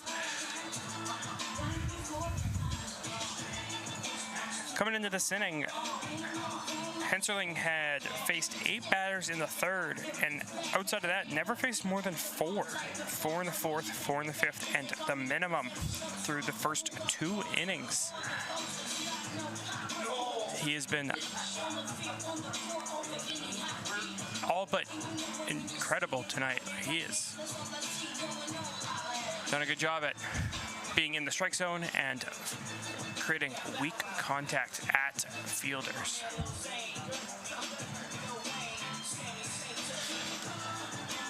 This next pitch will put him over the 80 pitch mark at 79. He's thrown 48 strikes, 21 balls.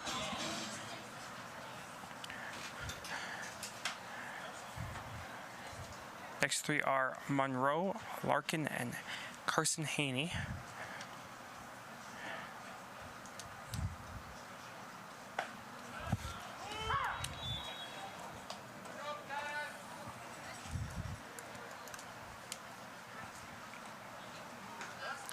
Hensling starts out Monroe with a strike on the outside part of the plate.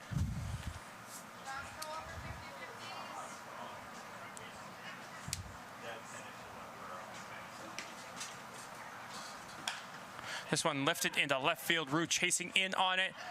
Not going to get there. Tries to pump fake the runner from second, but to no avail. So runners on the corners now for the Bulls with nobody out.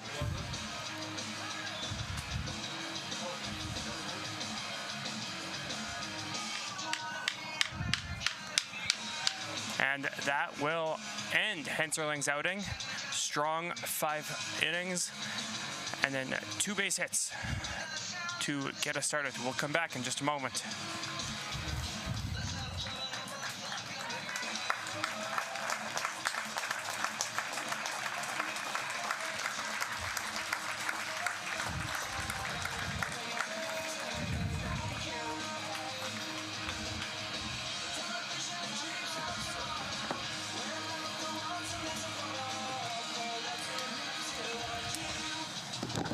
Double and then a single.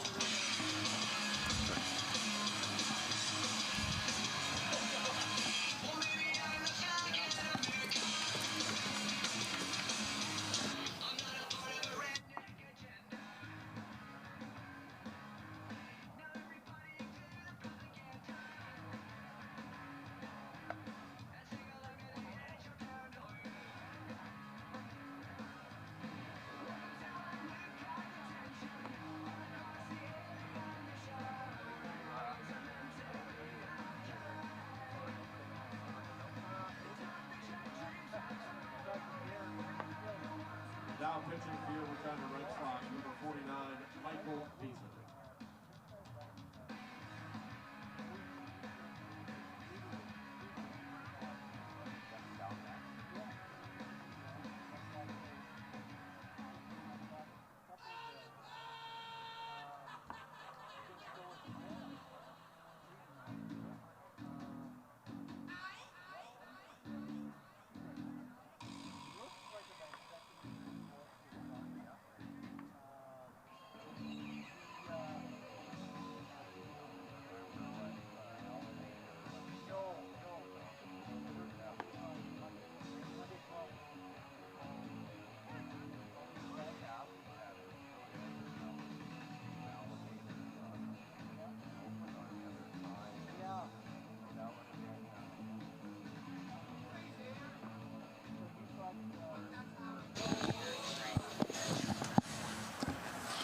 So that base hit by Jordan Monroe is the evening for Carson Henserling. Still responsible for the runners on the corners as Michael Beazer comes into the game. This one is plunked right off of Larkin. So the first pitch of the game from the reliever, not the way he wants to start it. So now it's the base is loaded here with none out. So far that line not closed yet on Henserling, but 5 innings pitched, 4 hits, 4 walks, and 7 Ks for the Regina starter. Yeah, and Beazer comes into this one with an 8.09 ERA. Pardon me, 8.03 ERA. As that one sails way above the batter, and that's going to be a wild pitch to score a runner. So Beazer, 2 pitches that end up bringing a run across. We charged to Henserling, but Monroe now goes all the way to third, and Larkin goes to second. That was 12 1/3 innings pitched on the year. Allowed 11 runs, 14 hits, 8 strikeouts to 7 walks. That'll make it an 8-3 ball game in the top of the 6th. Owen in the dirt.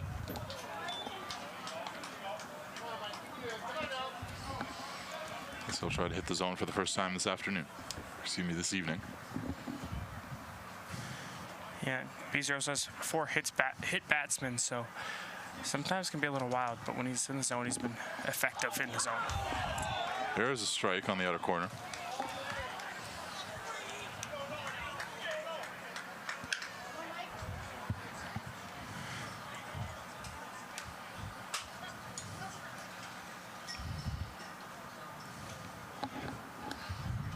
Long look in by Bazir. 2-1. Check swing. Did he go around? They say no. First base umpire was in between second and first, so didn't get the best view of it, but a good enough view to see it didn't go. 3 balls now on Haney. Reached on an error and struck out in his first at bat. That one misses, and the bases are loaded again.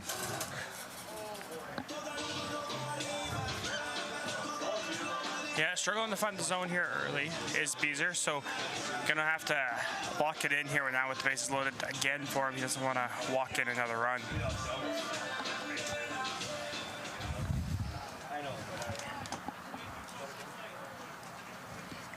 Now it's the 9-hitter Nishida.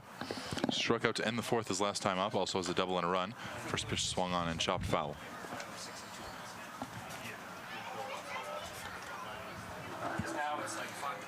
And now the Red Sox pen getting a little bit loose. No action in that Lethbridge pen.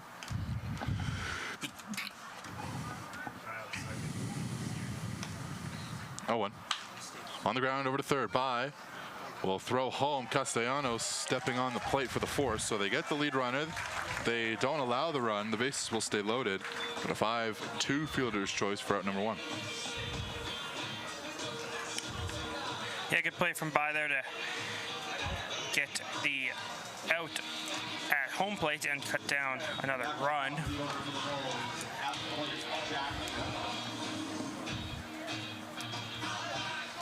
And that'll officially close Hensarling's line with 3 runs, all of them earned. As the 3 runners now all will be charged to Beezer, the reliever. 6th batter of the inning, it's Jack Wheatley. 0 for 1 with 2 walks. As he skies the first pitch he sees into shallow center. Anderson gets under it and makes the grab. Nobody tagging, as that one very shallow in center. And best case scenario for the Sox, as there's now 2 gone. Yeah, that high pop-up or a similar play to what just happened on the batter before is best case scenario when you have bases loaded and less than 2 outs. Of course, other than a double play. Right. But you can't ask for too much. So just to get an out without a run scoring is just fine, especially when it's the 2nd out and now you don't need that double play to get out of this inning. So now it's Caleb Haney.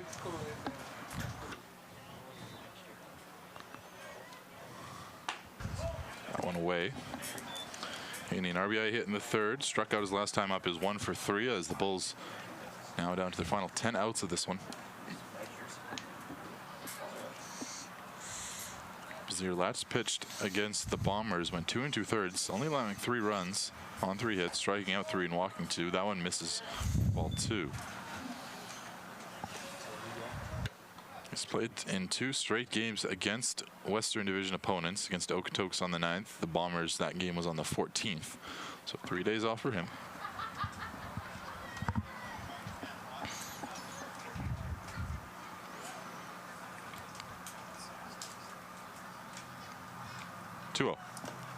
And the dirt gets away from Castellanos, and this will bring another run across. So the 2nd run of the inning, this one on a wild pitch. Larkin will score. Haney to 3rd, Nishida to 2nd, and it is 8-4.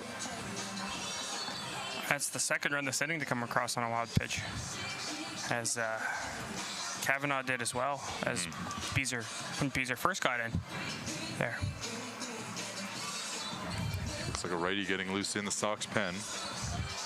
Should worst come to worst, a 3-0 count to Haney. If he were to walk here, the tying run would come up to the plate.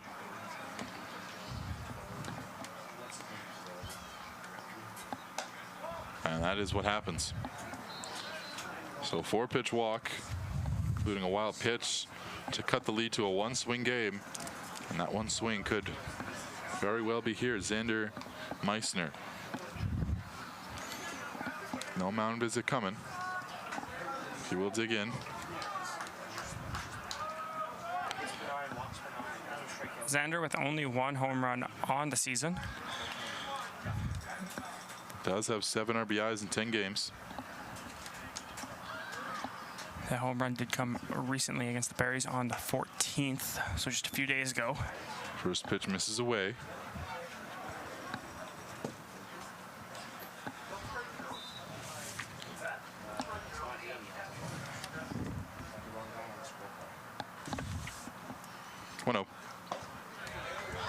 That's in for a strike. Vittorio Ikabuchi is currently up in the pen. Bazir trying to go as long as he can.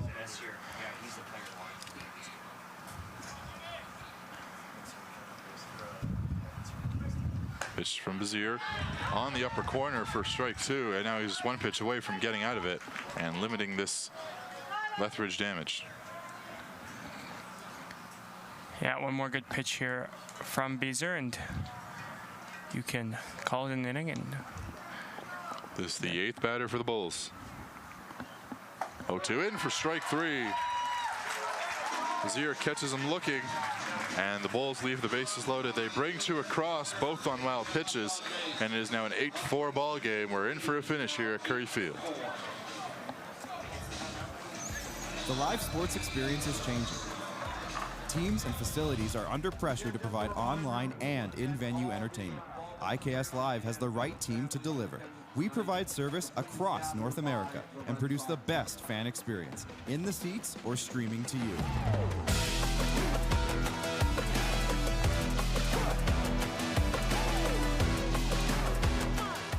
IKS Live continues to bring you the best seat in the house. Get ready for the sweetest baseball event in Canada. All the very best players from around the WCBL will be in the very best city for the 2026 All-Star Weekend. Don't be sour. Get your tickets to the summer's biggest baseball event now. Hey now, you're an all-star. Get your game on.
You should know, yeah.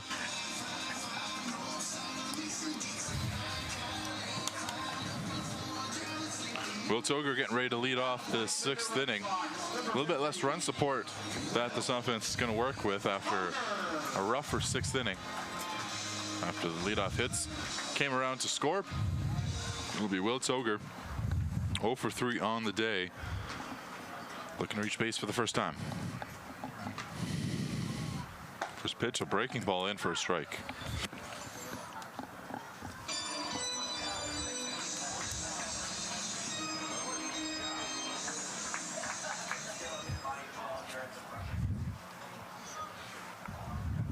Looking in here from McInnes, another breaking ball and another strike on the inner part. This came in after Cody Graff went 2/3 of an inning. Zeros all across that. And thus far has done good for himself.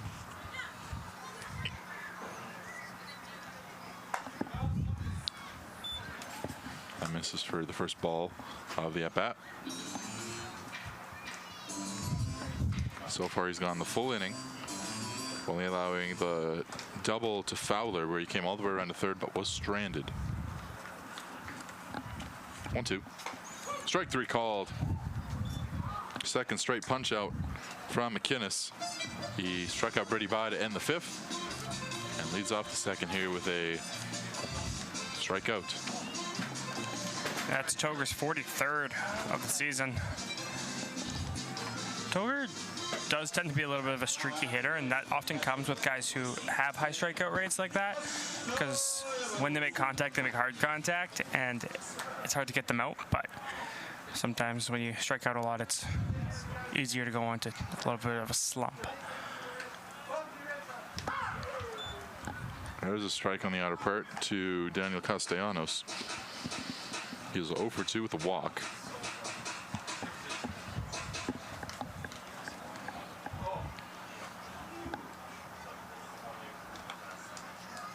One misses high. Infield at normal depth, so is the outfield. No real shift going on. A righty in the pen for both, or excuse me, for Lethbridge. A lefty now in the pen for the Sox.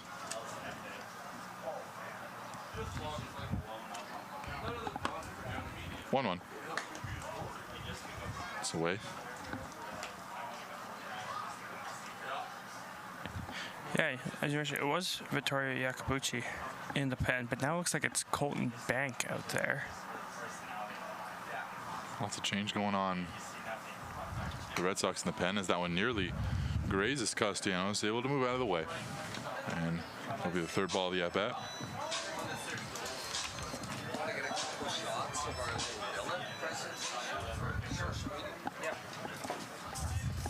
Three, one out. McInnes coming set. It's lifted into right. Milton going back on it to the track. And a couple feet onto the track. Bounces into the wall, but makes the catch. 2 gone.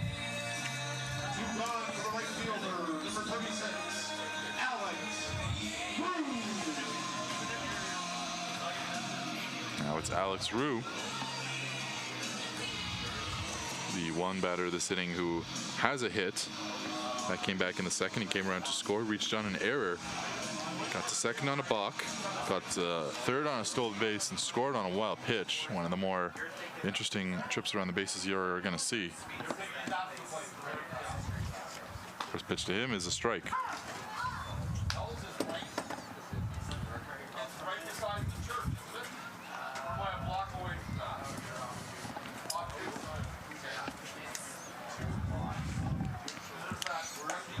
And again on the corner. Oh, and a little bit higher. That Ria's going to watch in. Very strong inning from McInnes here. He's filling up the strike zone. 0-2. Swing and a miss by Rue. He gets him in 3 pitches. The second punch out of the inning. And the third of the day for Patrick McInnes out of the pen. He's been lights out. We'll head to the final 3 frames after this on Flow Sports. It's Regina 8. Lethbridge 4. Now time to roll down here to Tonight we are proud to celebrate 2 groups of people whose dedication and generosity are the backbone of the Regina Red Sox organization.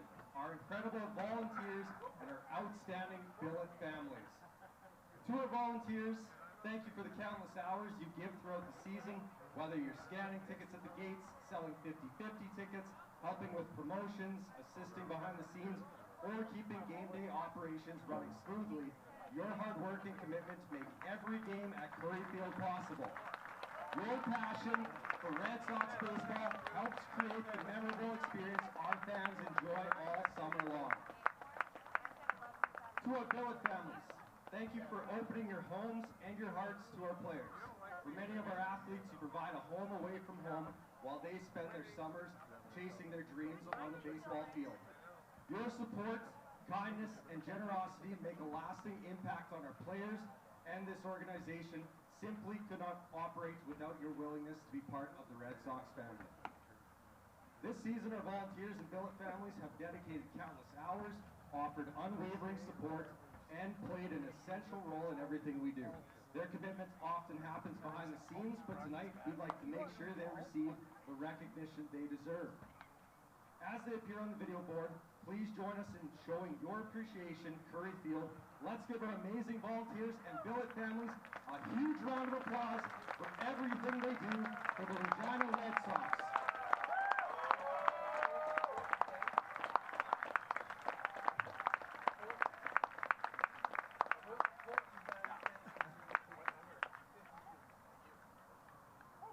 Now pitching for the Regina Red Sox, number 52, Colton Bank.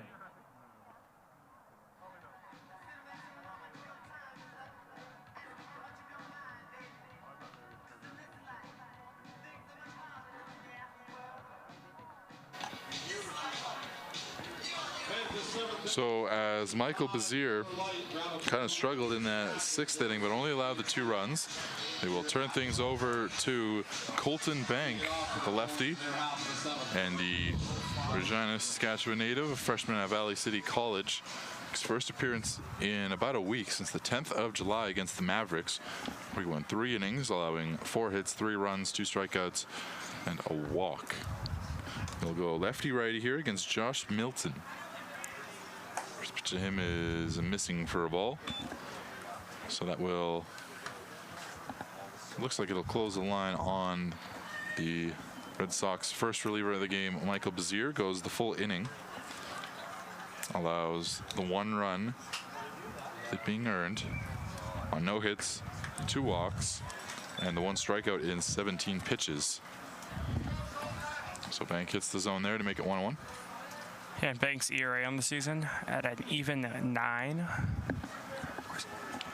ERAs in this league are always a little higher because they're small sample sizes because it's a smaller season. Plus, it's a hitter's league. 1-1. Misses low. Milton thus far tonight, just the 1 hit in the 3rd. That was an RBI, and his 1-4-3 flew out, or grounded out, excuse me, to end the 5th.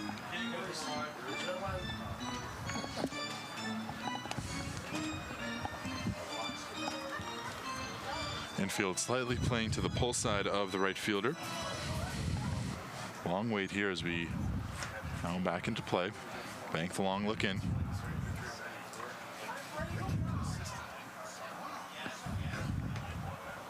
Second baseman Fowler shaded over. That's called for a strike when they got apart.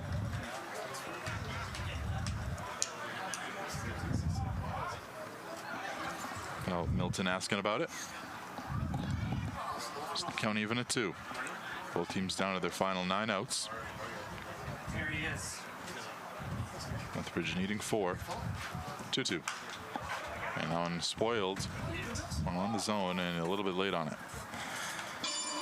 Yeah, and Lethbridge, after their last at-bat, was able to pull this to a much closer game. It was 8-2 at that point when they first came up to hit. And as they went back out into the field, it was 8-4. So they're in slam distance now, which is the first portion of a comeback. Which they had an opportunity for it. They had the bases loaded, but struck out last inning. And there's a strikeout there. Wave and a miss on the outside offering. Milton is the first strikeout victim for Bank this evening. That was a good pitch from Bank. Pitch just outside and out of the reach of Milton.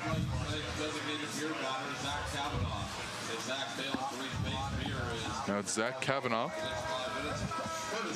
Got his first base hit of the night to actually lead off the 6th, the double which he would come around to score on. Got to 3rd on a Monroe single, and then would touch home plate first that inning, and the first run since the 3rd. First pitch low for a ball.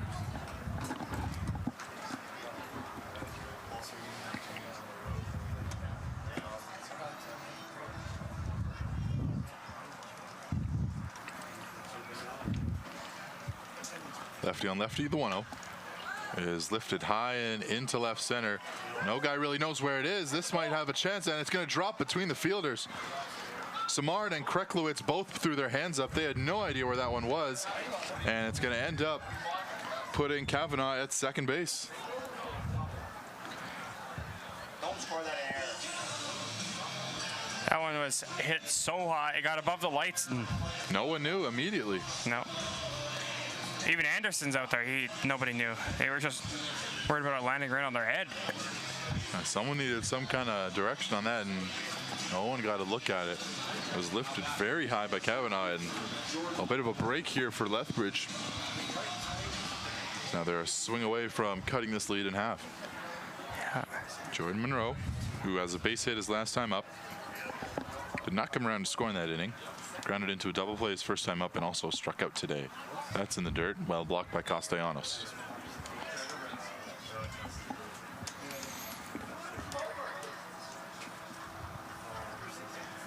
As we've reached the 9:30-ish mark here, local time, the sky's gone dark, so those high fly balls that get above the lights, you can't see them at all.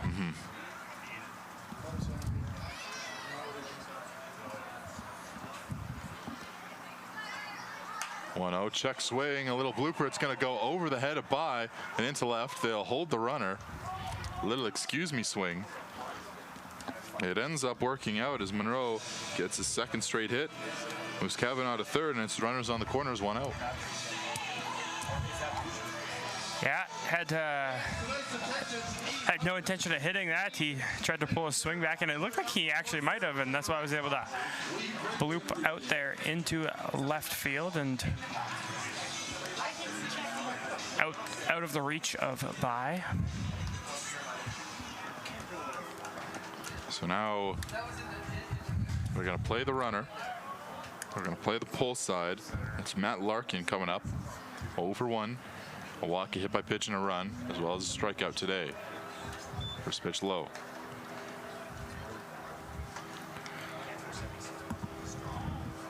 And with the righty hitter, obviously, it's going to be Fowler covering the base on a steal, and Toger obviously holding on at first. So there's a massive gap over in that 3-4 hole that.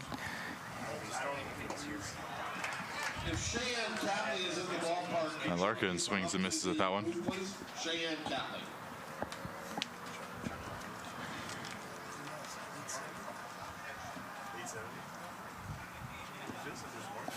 Let's see if he hits 8s.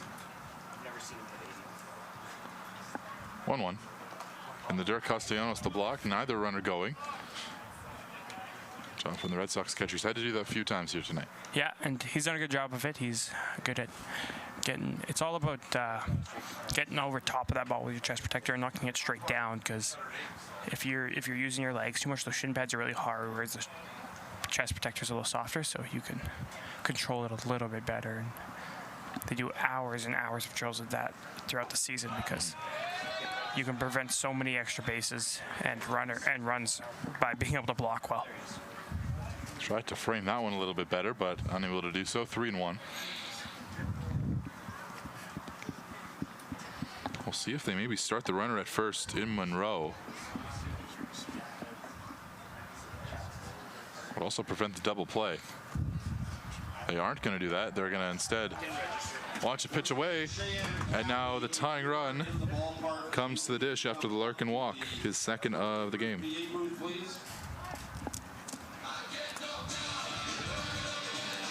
As now Zane Poland will come out to talk to the second reliever of the day. Feels like a bit of a mirror matchup here, at least in the pitching department, as it was last night.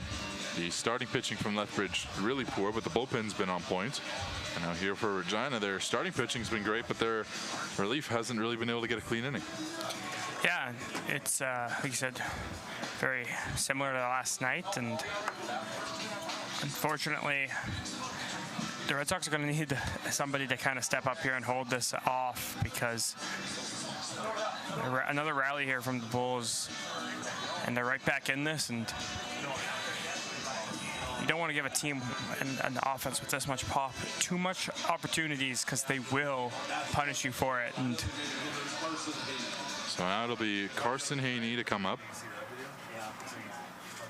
batting .318, OPS of .794.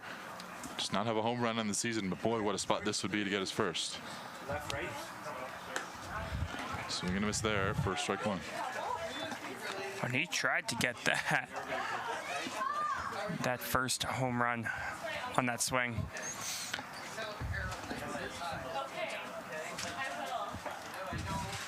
Yep, we got an email today to Lions and Double play ends the inning. Here's the 0-1. That's in the dirt. Nearly gets away from Castellanos. Went 5-hole. He knew where it was, thankfully. It took a stop right under his legs and prevents the runner from coming home. And as we talked about the art of making a good block before, sometimes it also is okay to just be a little lucky with where the ball stops. That's fair. Haney, the fifth batter of the inning. Lefty on righty. Here's the 1-1. Shallow fly ball. This is into left. It's going to get down. Fielded by Rue. Throw coming in. It's hard, but cut off by Toger. A run comes in and is a 3-run ball game. 5-3, or excuse me, 8-5 now, the score in favor of the Red Sox. Yeah, and that base hit only scores 1 run because the runners have to hold up and make sure it's not caught with only 1 out. You don't want to be doubled up. And that'll also signify the end here for Colton Bank. So the lefty only faces 5 batters, gets the leadoff man to strike out, but 3 hits and a walk. And all 3 runners his responsibility. We will go to the pen and be back after this on Flow Sports.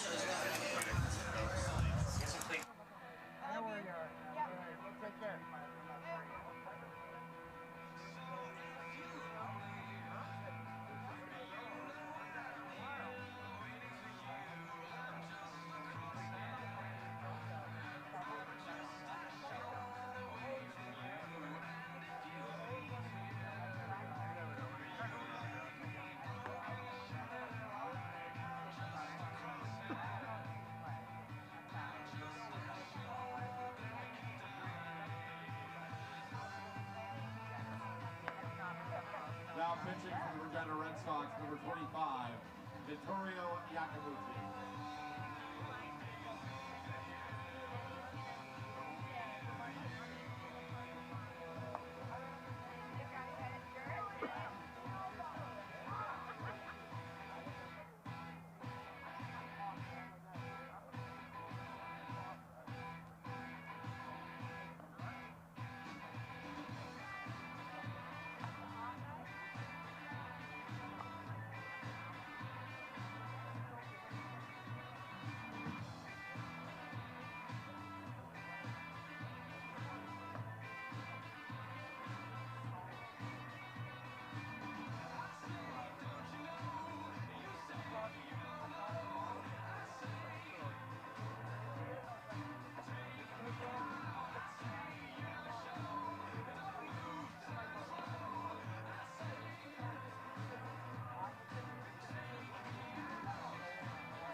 Batting for the Bulls, number 5, Tetsu Nishida.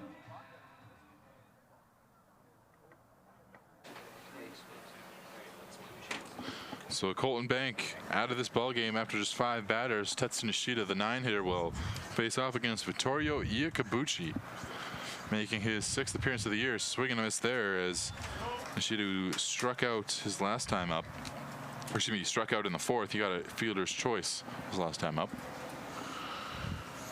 Bank goes a third of an inning, allowing 3 hits, a walk, and a strikeout. All 3 runners his responsibility. Yeah, he was the one that grounded to by there, and they cut that runner down at home with the bases loaded.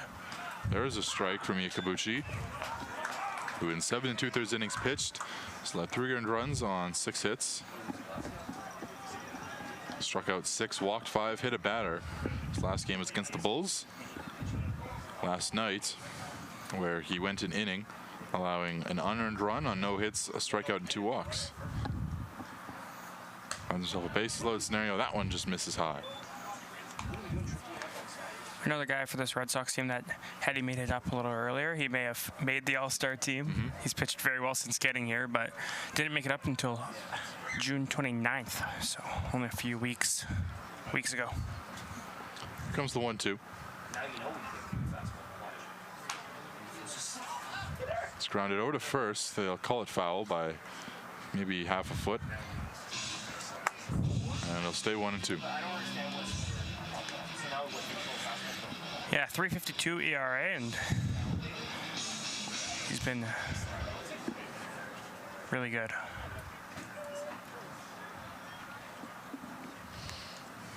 I'd love to ask what the thought process is. So the next 1-2 here from Iacobucci. Slider, no, and that misses high, way high. Out of the hands wrong, so 3 straight off speed pitches. And the count up to 2-2. Pitch started to come back just enough so that Castellanos could still catch it. Yakabuchi sets, here's the pitch. Fastball low, that'll fill the count. And with no place to put the 9-hitter, a dangerous spot here with turning the lineup over a risk. Regina on the verge of letting this one slip away. Yeah, and you can't let this one slip away with it being your last chance to get a three-game win streak before the All-Star break.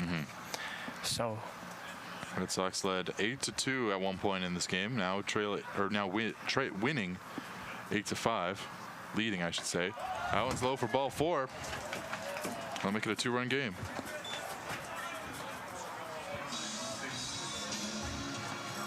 Back to the top of the order for the ball, the batter, Jack Whitman. So the first RBI for Nishida on the night.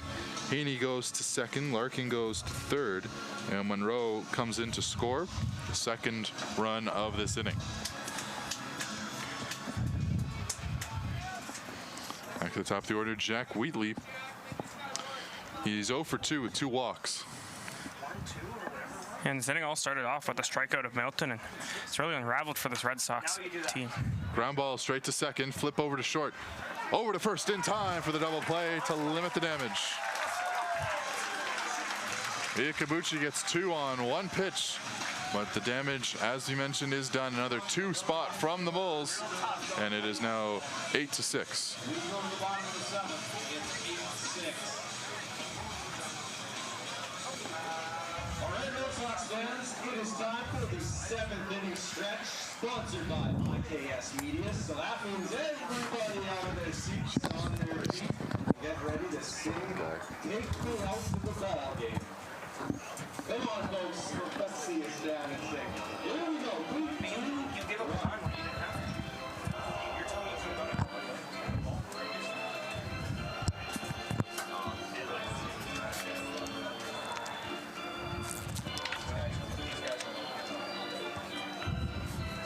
17 pitching. 17.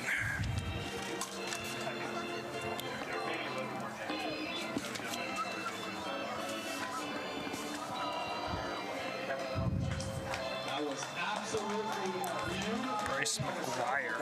Don't go anywhere, and don't forget that after the game, the kids can run the bases with Slider.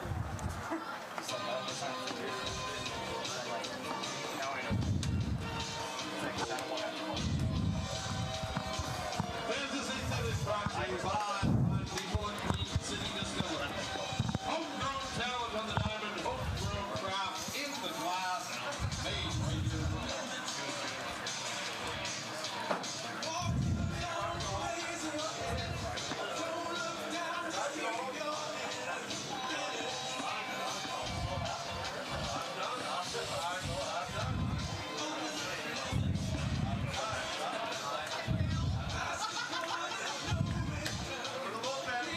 You know, I'm surprised with only the 1 game left. They didn't just wait till the.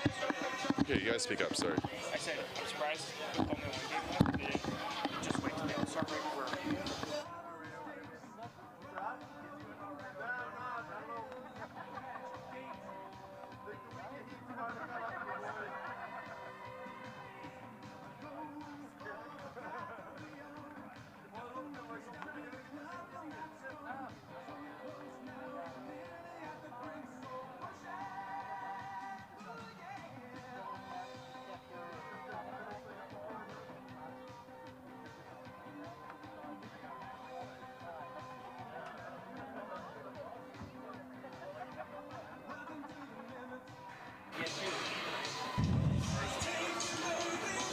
So Patrick McInnes in a short span in just 2 innings It's a pretty solid performance. No runs on one hit. Doesn't allow a walk and does strike out one.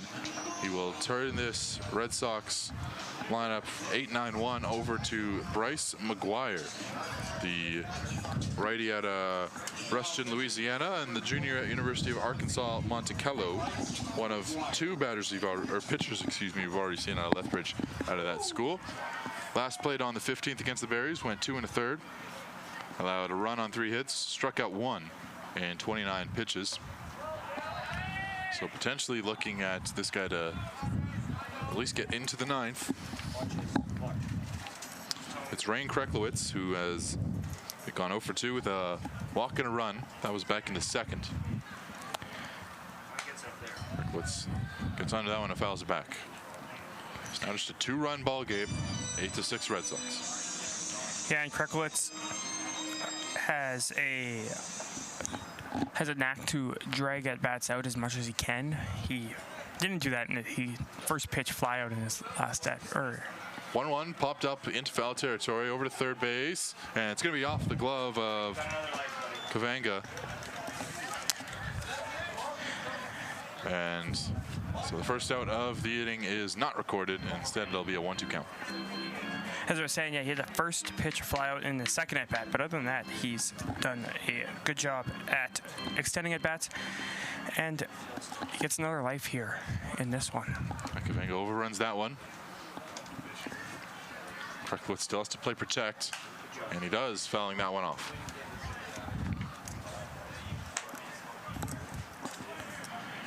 McGuire 4.86 ERA on the season.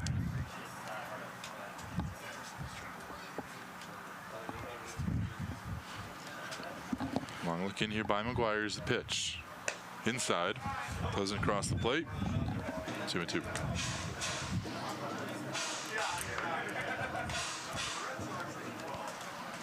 Red Sox without a run in the last 2 innings.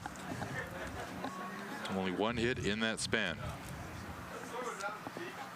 That's away to fill the count.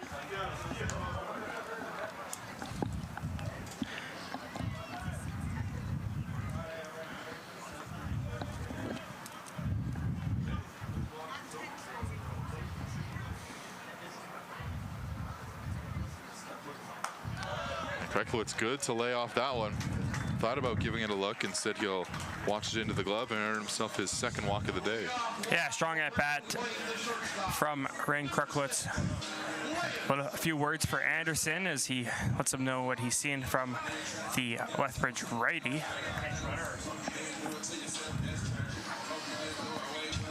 Rain's really started to turn a corner this season. He's had 21 hits on the season, 14 of them coming since June 24th. So over the last about 3.5 weeks, almost 4 weeks. He got 2 hits last night. Still looking for his first hit tonight, but he might have another chance towards the end of this one. Obviously walked it off the other night. Now it's high on Anderson, who is 2 for 3, an RBI, 2 singles, 2 runs, and a stolen base. Flew out to right field to end the 4th inning in his last at-bat. Much different game he finds himself in. Infield in and pulled to the righty.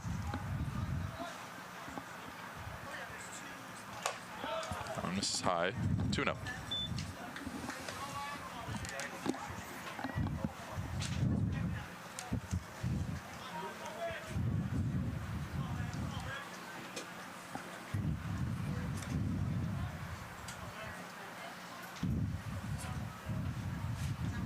One out. And that one in on the hands. Handcuffs Anderson. He's able to get a piece of it, but foul it back. 2-1. Yeah, the Red Sox looking to tack on a few insurance runs as it'll be key if they want to hold on here, because this Bulls team has really started to find their own offensively in the last couple innings. So being able to tack on a few insurance runs may be the difference between winning and losing this one. 2-1 hits the outer part of the zone for strike 2. So Anderson will have to keep that in the back of his mind, and it feels like insurance runs less of a formality and more of a necessity for the Sox. So they'll try to orchestrate this leadoff walk. Kreklowitz over at first. That's down to fill the count.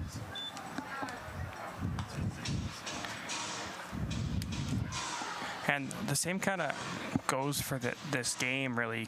You don't want to drop this one because going into the All-Star break, you want to kind of enter on a high note, get a few guys rested up and come back out. If you can end it on a win, come out into a win, it would be 3-2. Huge for this. Inside for ball 4.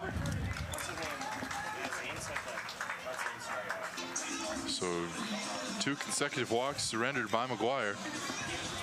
And the Red Sox might be in business. Well, lineup's going to get flipped over. It'll be for Jalen Myers. 1 for 3, a hit batter and 2 runs. He was the first man to see Patrick McGinnis, where he would ground out. Corner's playing in. They're expecting a bunt. Not quite on the grass, but maybe a step before it. Now Myers squaring, pulls back, but it's in the zone for a strike. Did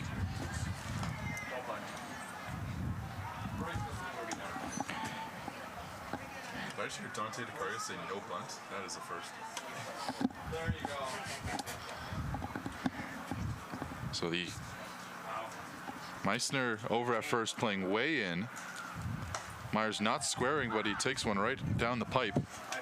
I'll make it 0-2. Maybe a little bit. I don't know. Maybe it's situational. I thought bunting here would not be a bad idea, but he's just hitting 450. He is. That's fair. Like the situation, like it makes sense. Now they'll play the first baseman behind the runner at first. 0-2 on the way. Inside on Myers. Justin Simard on deck.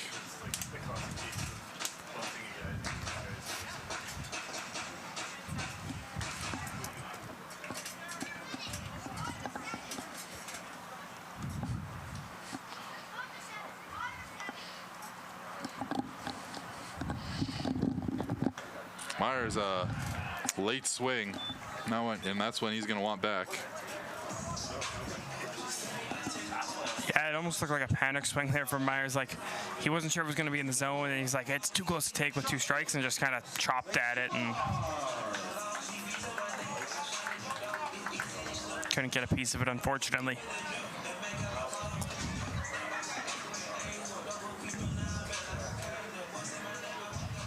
And now it'll be the 2-hitter Justin Simard coming up.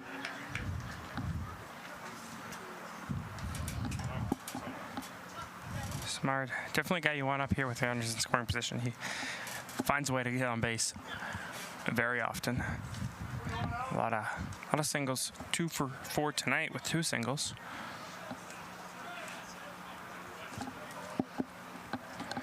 First and second again. Infield playing a pull. That's a strike.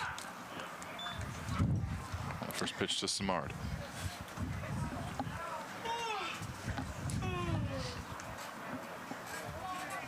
And outside of 0-1 on the way from McGuire. That's away on the slider. Simard just able to lay off. Outside of the guy before him, Jalen Myers, and the guy after him, Jake Fowler, Simard is 3rd in on-base percentage this season for the Red Sox, and definitely a guy who really helps in these runner and scoring position situations. Does walk a lot, 14 on the year. 1-1. Simard not even thinking about that one, but it's going to hit the top of the zone, 1 and 2. Yeah, Simard thought that was a ball the whole way in and was never tempted to swing. Unfortunately, it drops in there for a strike. 1-2 on the way. Venus sacrifices the 2 walks, but he misses this one, 2 and 2.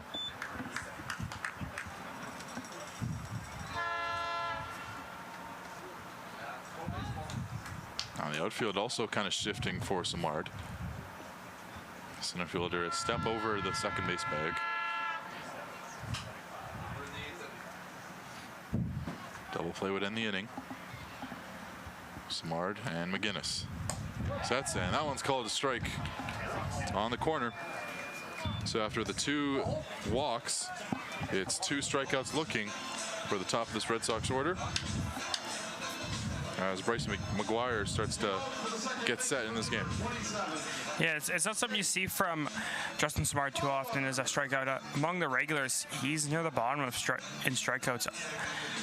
The only guy really below him with enough games to be really even somewhat related is Daniel Castellanos, has 12 in 23 games.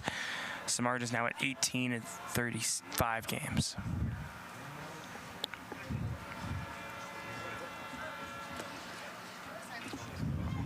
First pitch to Fowler is lifted into right, shading over is Milton. Gets under it and makes the grab, so the 2 leadoff walks do not come around to bite Lethbridge, and they'll take a 2-run deficit into the 8th. Both teams down to their final 6 outs. The Red Sox, their half of the 7th inning. We'll go to the 8th. Regina leads it by a score of 8-6.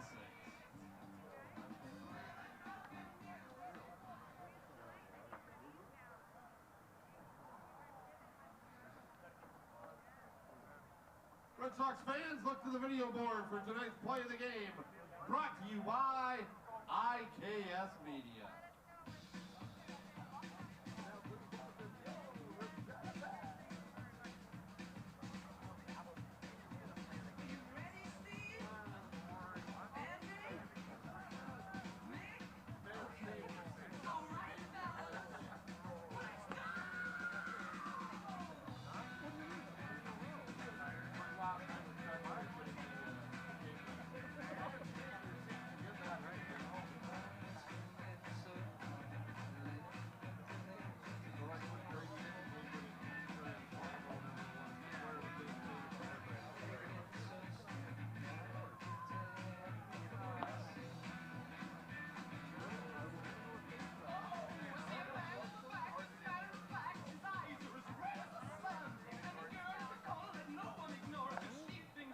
Now pitching for the Red Sox, number 19, David Gordon.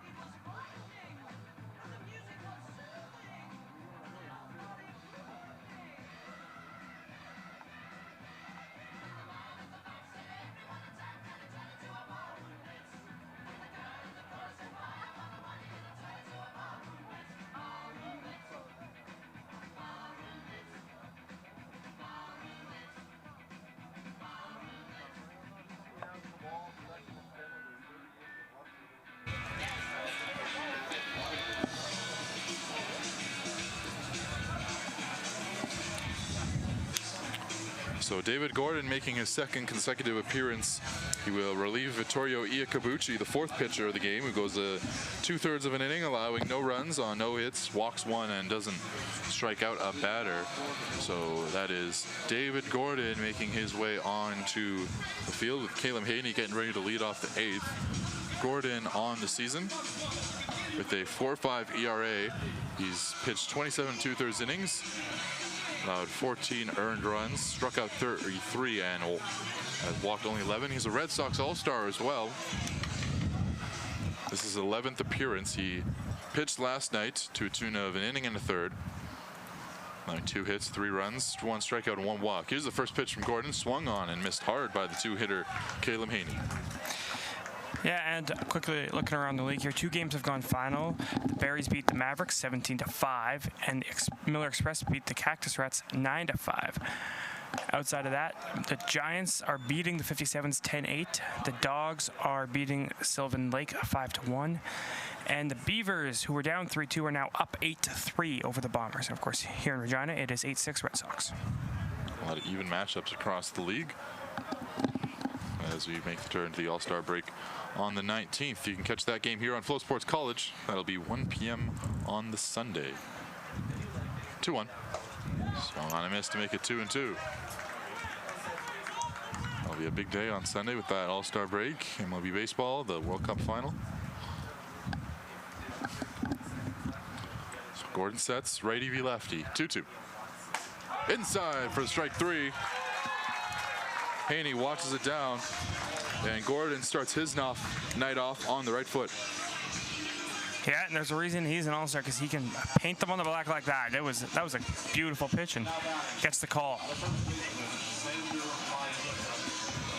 Sander Meisner 0 for 4, 3 strikeouts, 2 of them looking, 1 swinging, and a 1-3 fielder's choice. Will be righty-lefty again, though. First pitch. Misses for ball 1.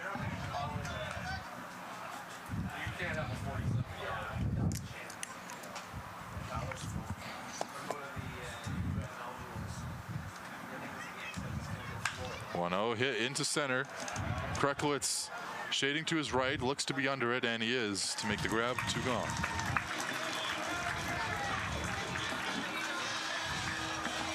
Quickly 2 out here from Gordon, coming out usually in a closer role.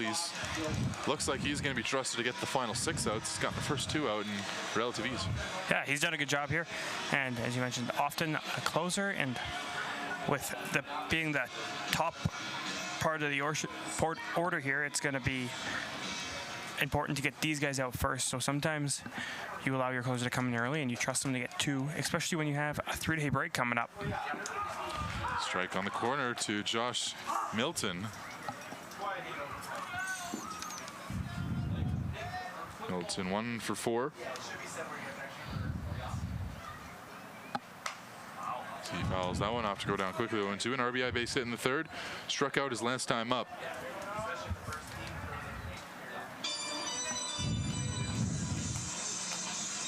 Last 3 Lethbridge batters have been retired after the last 5 batters reached in that 7th. As now it looks like Milton is a bit shaken up on that last one. Trying to shake off that left hand. Might have on a bit of a sting fouling that last pitch off. So we'll try to lock in on this 0-2. Chance to end the inning for Gordon. On misses away, gets away from Castellanos. 1-2. Yeah, and don't want to call it a waste pitch here, but one that just got away from him a little bit, and so he's going to have to find the edge of the zone here again, hopefully.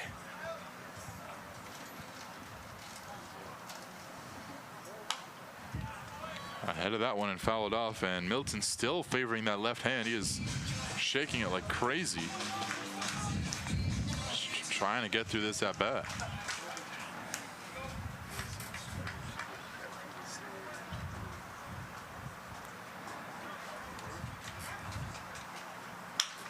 Sends the chopper over to short. Anderson can't make the play. It's under his glove. Trying to dive to his left on it, but gets underneath. Base hit for Milton. And there's 1 on with 2 out. Yeah, and Milton's still kind of favoring that hand even after getting a hit, but just unable to get it is Anderson out there at short as he leaps in for it.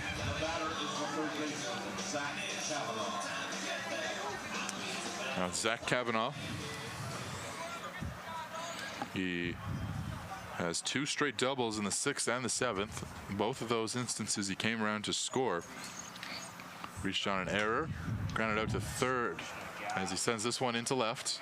Under it is Samard, and in 1 pitch, he is put out. So the 2-out single does not come around, and we'll go to the bottom of the 8th. Red Sox looking to add some insurance.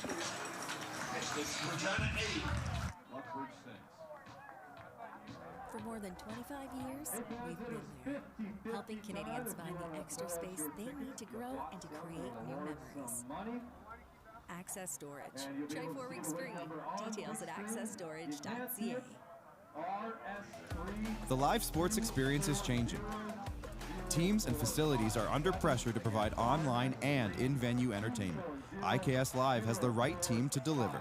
We provide service across North America and produce the best fan experience, in the seats or streaming to you.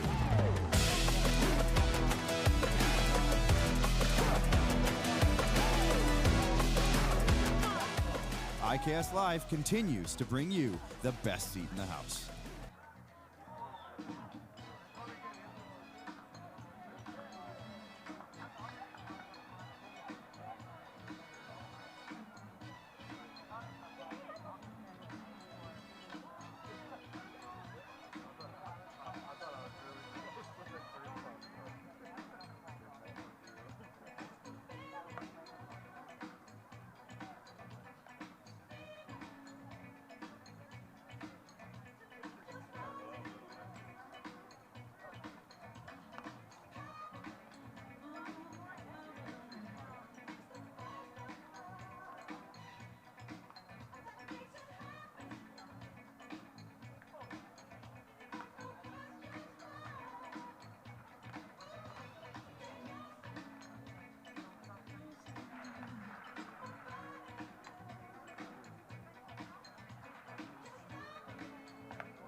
that's fine. So it'll be by Toger and Castellanos. So I'll do up here in the bottom of the 8th. Red Sox up by 2. It'll be Bryce McGuire coming up for another inning of relief.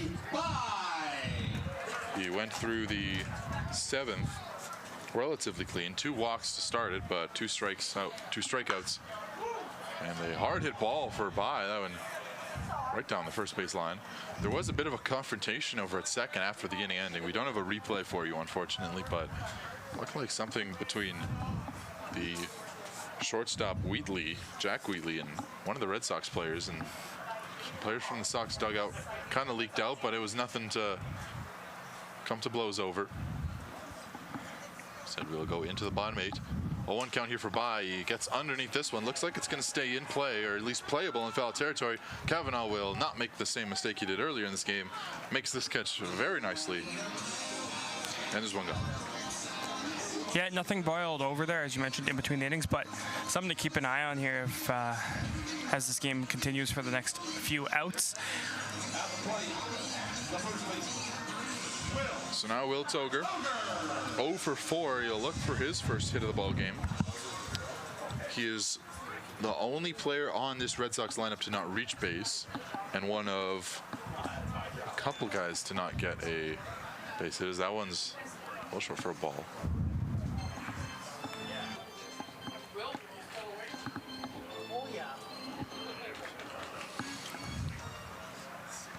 This will be the last opportunity for these Red Sox to put up any sort of insurance. 1-0. That's for a strike. Toger looking all the way in. So Toger and Castellanos, they are 0 for 3 with a walk. That'll be the next 2 due up. Excuse me, 0 for 6 with a walk combined. That's a strike on the outer part again, and 1-2. This appears to be David Gordon's game on the mound. The entire Sox bullpen has officially entered the dugout, and they will only send somebody out there if they absolutely need to now. Not a bad idea to keep Gordon there. He's gone a couple innings a few times. Last time he did that was against the Dogs. He actually went 4. Before that, he went 2 against the Dogs. Before that, he went 3 against the Millers. Before that, he went 2 against Swift Current. His only game where he's gone 1 inning has been against the Berries on the 16th, so it's not exactly unforeseen territory for him. 2-2. Toger fouls that one off well deep into first base side and into the night sky. Officially past the 3-hour mark here as we cross 10:03 Regina time. Red Sox down to what they hope to be their final 2 outs, should the top of the 9th go their way. 2-2 to Toger on the sidearm look. How about that? Kind of fouled off. So McGuire kind of, it's a bit of a different release point. Yeah, and you said that Gordon's gone only 1 inning 1 time, and it was when he came out in a 6-0 game in what felt like a must-win game against the Berries, and he got the final 3 outs. It wasn't a save opportunity, obviously, because they were up 6-0, but one that felt like they needed a win at that time. Toger hits one hard and into short. Toger slipped getting out of the box. The throw over is going to be in time. Unfortunate for the Sox. Toger surely would have had a base hit with Wheatley shading over to his right, nearly crossing on the third baseline when he threw it. Instead, it'll be an out. And he just seemed to have crossed his feet up or something and tripped over himself and cost him a base hit. He's going to beat himself up about that one, but that just happens. So now it's Daniel Castellanos, 0 for 3 with a walk. Righty on righty, here with 2 gone. One's away from ball 1. You're right, it's more of an unfortunate thing for Toger there, but it just comes at such an unfortunate time in the game too, when you really were looking to get a rally going and get some additional runs. Now they'll have to do it with 2 outs. That one inside. 2-0 the count.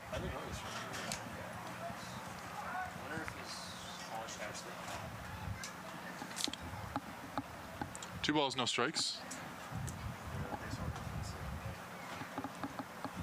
Where sets, that one's in for strike one.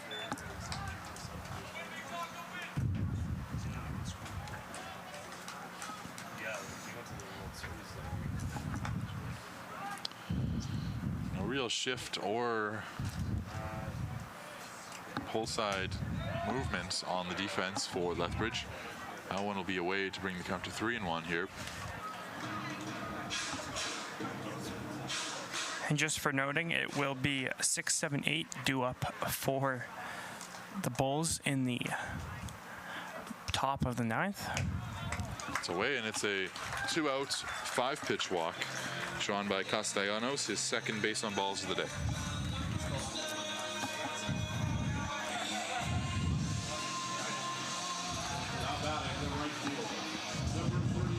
So that'll bring up Alex Rue for an at-bat. He led off the game, or his game, with a hit, but struck out twice and struck out back in the 6th, which was his last at-bat. Yeah, I was looking to see if the new interim manager for the Red Sox, Braden Cobb, was going to pinch run for Castellanos. You know, catchers aren't always known to be the fastest player on the team, but obviously he feels that he gives them the best shot to win the game defensively behind the plate, and he's going to leave him in there. Yeah, that's kind of a no-brainer. You want to keep him out there for catching. That's not worth it with 2 outs. That one fell off. Now 0-2 the count to Rue. Yeah, obviously strong defensive catcher, and we've talked about it many times tonight. The blocks have been incredible. He's framed a couple really nice pitches that may have been borderline, and he's got strikes called for them. 0-2. Rue lifts this one into deep left center. Monroe going back, really going back. Now he'll make the catch. Didn't get the great read on it, but gets the catch regardless. So a 4-batter inning. A 2-out walk from Castellanos does not yield a run. So the Red Sox will go into the top of the 9th, up by 2. We'll be back with the finish after this.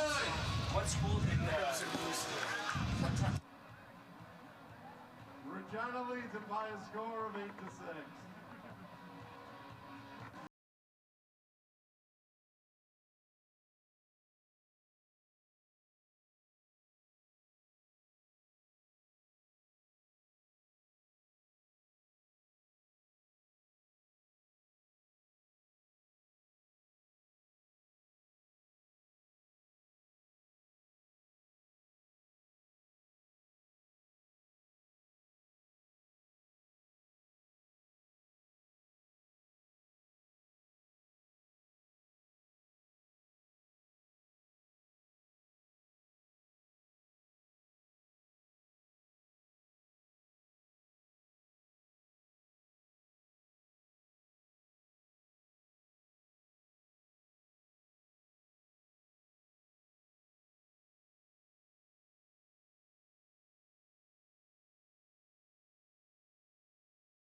Jordan Monroe will lead off the top of the 9th as the Bulls look to do what they did last night and come back from a deficit. This time it'll be a little bit later.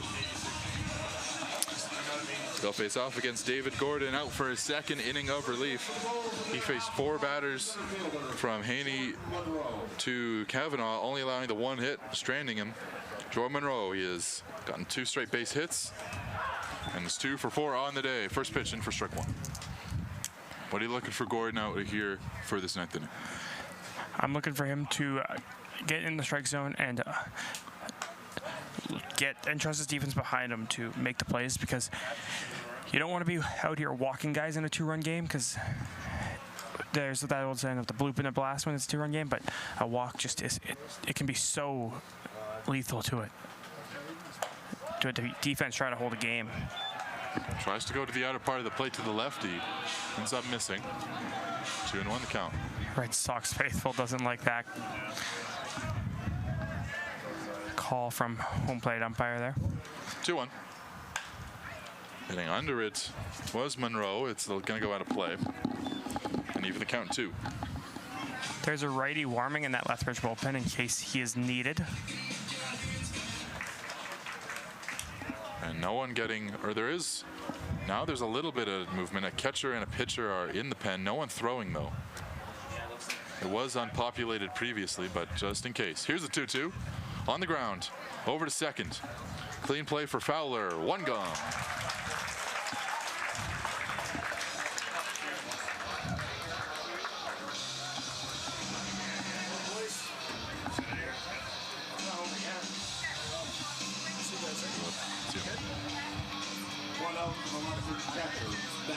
Now it's Matt Larkin after the leadoff ground out. He has been on base 3 times today, but has not gotten a hit. He struck out back in the 4th, walked in the 7th and 2nd, came around to score in the 6th and 3rd, or excuse me, walked in the 3rd, was hit by a pitch in the 6th, and would touch home plate in that inning. First pitch for a ball from Gordon. Defense at normal depth, although there is a big shift between second and short. Big gap up the middle. Owen in the dirt. 2 and 0.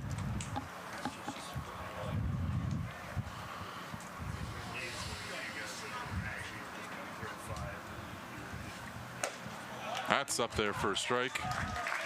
Clips the upper edge. Strike 1. Yeah, another good pitch there from Gordon to be around the zone and catch a strike. Working quickly is Gordon. That one outside. Castellanos tried to bring it back. Unable to do so. 3-1.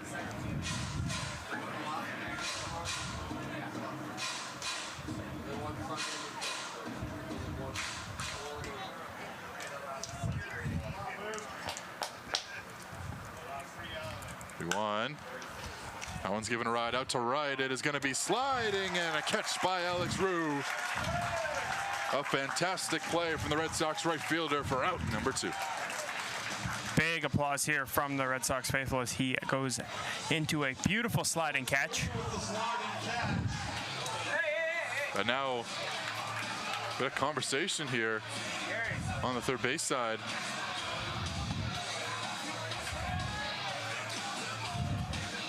I don't know what was said, but something was said to Brady Bye, it sounds like, and Castellanos is giving it to the Lethbridge bullpen. And now Lethbridge, their dugout's going to empty.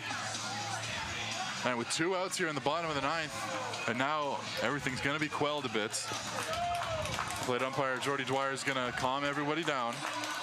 The Lethbridge third base coach is also pretty upset with something.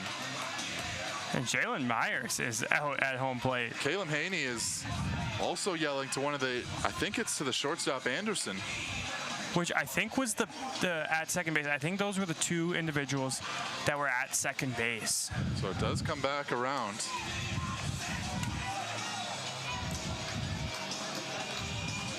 So a bit of a delay here. It'll be Carson Haney. He's not going to be pinch hit for it as he got an RBI base hit his last time up. It's 1 hit of the day. He walked back in the 6th. And now, hold on. Elmer Jerkovich, who is the crew chief for tonight, is going to come in and call over the rest of the umpires.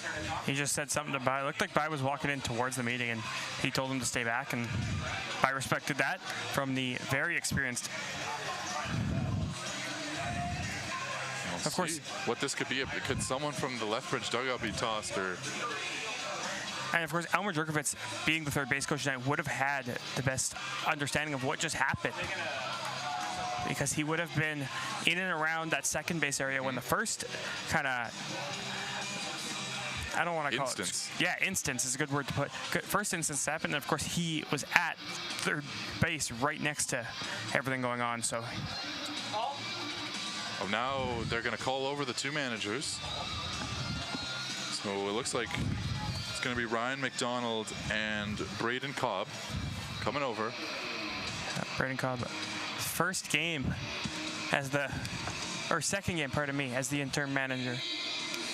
Or no, yeah, no, it is officially the first. Yeah, officially the first, because Yes. After the announcement today. Parting. So how about this for a first official game, I guess? Yes, yeah. 8-6 ball game, cross-divisional. These two teams aren't going to see each other anymore throughout the season. Yeah.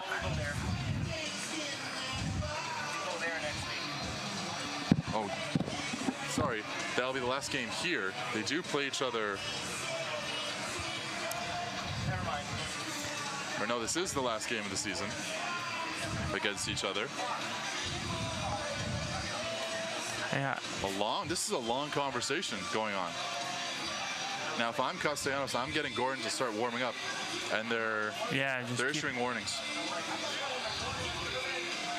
Now, I'm not sure how much that's going to do with 2 outs in the bottom of the top of the 9th. Yeah, interesting to see. I guess if Lethbridge does end up making a comeback here, then it means a lot. And of course, Braden Cobb went out and said something to his team and is like, "Hey guys, get this game over with. Let's get out of here." No. Or they toss somebody. Hold on. Wow. Someone's coming off. Is that Anderson? I think that's Fowler. Oh yeah. That's the second baseman Fowler making his way to the dugout. No, that is Lance Anderson. Or is it? It is Lance Anderson. Oh, it is Anderson, you're right. Yeah. So it's Lance Anderson coming out. Now they'll make another substitution right by it. So Anderson's going to give his glove to Samard. So I'm assuming what they're going to do is Deskalchuk is going to go out to left field, Samard's going to come into second, and Fowler will go to shortstop. That looks like it's exactly going to be what happens. So we'll all adjust our score sheets.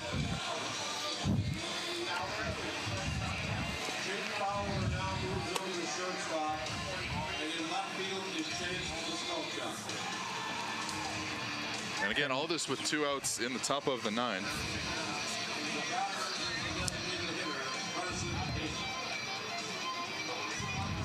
So in all that was about a, 5 to 10 minute delay. We are back underway. Still David Gordon on the hill. Still Carson Haney about to hit.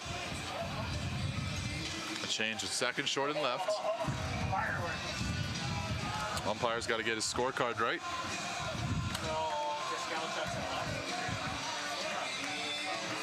And again, that's 2 changes to the pull side of this hitter, of Haney, who is the DH. Struck out to start the night. An RBI hit his last time up. None on, 2 out. First pitch from Gordon, swung on and foul back. Now, interesting, after all that, first pitch he's swinging. Yeah, and a grunt there from Gordon as he threw that pitch. And now Elmer Jerkovitz over at third. I think he just threw somebody out in the Red Sox dugout. He's got to leave the park. Or no, sorry. Yeah, Anderson was not outside of the fence. He was not throwing out anybody new, my apologies. Anderson was in the dugout, so now he's hopped the fence the other way and is now in the stands. 0-1. Breaking ball absolutely freezes Haney, and Gordon now up 0-2.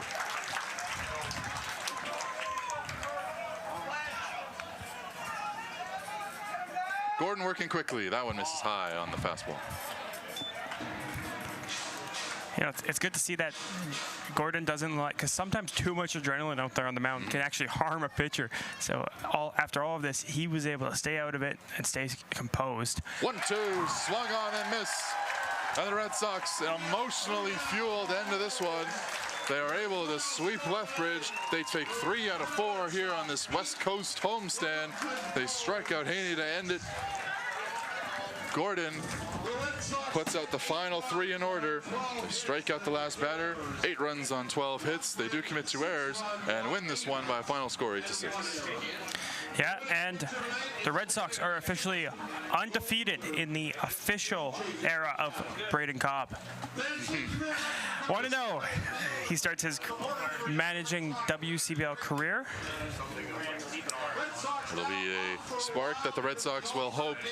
They'll go to the All-Star break on Saturday. They'll get the day off, or excuse me, Sunday. They'll get the day off tomorrow, this Saturday. They will then cross the Alberta border, make their trip, and return back for the final bend of the year. So, final thoughts here, Jared, before we head out. Final thoughts are David Gordon came in after a struggling bullpen and absolutely shut down this Lethbridge lineup. And without him, this team may have struggled to hold on to this lead with how the Lethbridge offense was firing on all cylinders at one point in this game. But he came in and put an end to that. So for Lethbridge, they will go into the All-Star break, then go home for a couple of games against Brooks and Okotoks. Then it's on the road to Okotoks, and then they'll host Swift Currents before a vein of games against the Energy City Cactus Rats. So with that, on behalf of everyone at IKS, the Regina Red Sox, and FloCollege, on behalf of my partner Jared Klein, and everyone at the WCBL, my name is Ellie Wagner saying thank you all so much for tuning in on this beautiful Friday night. We will see you next time after the All-Star break. Have a great night.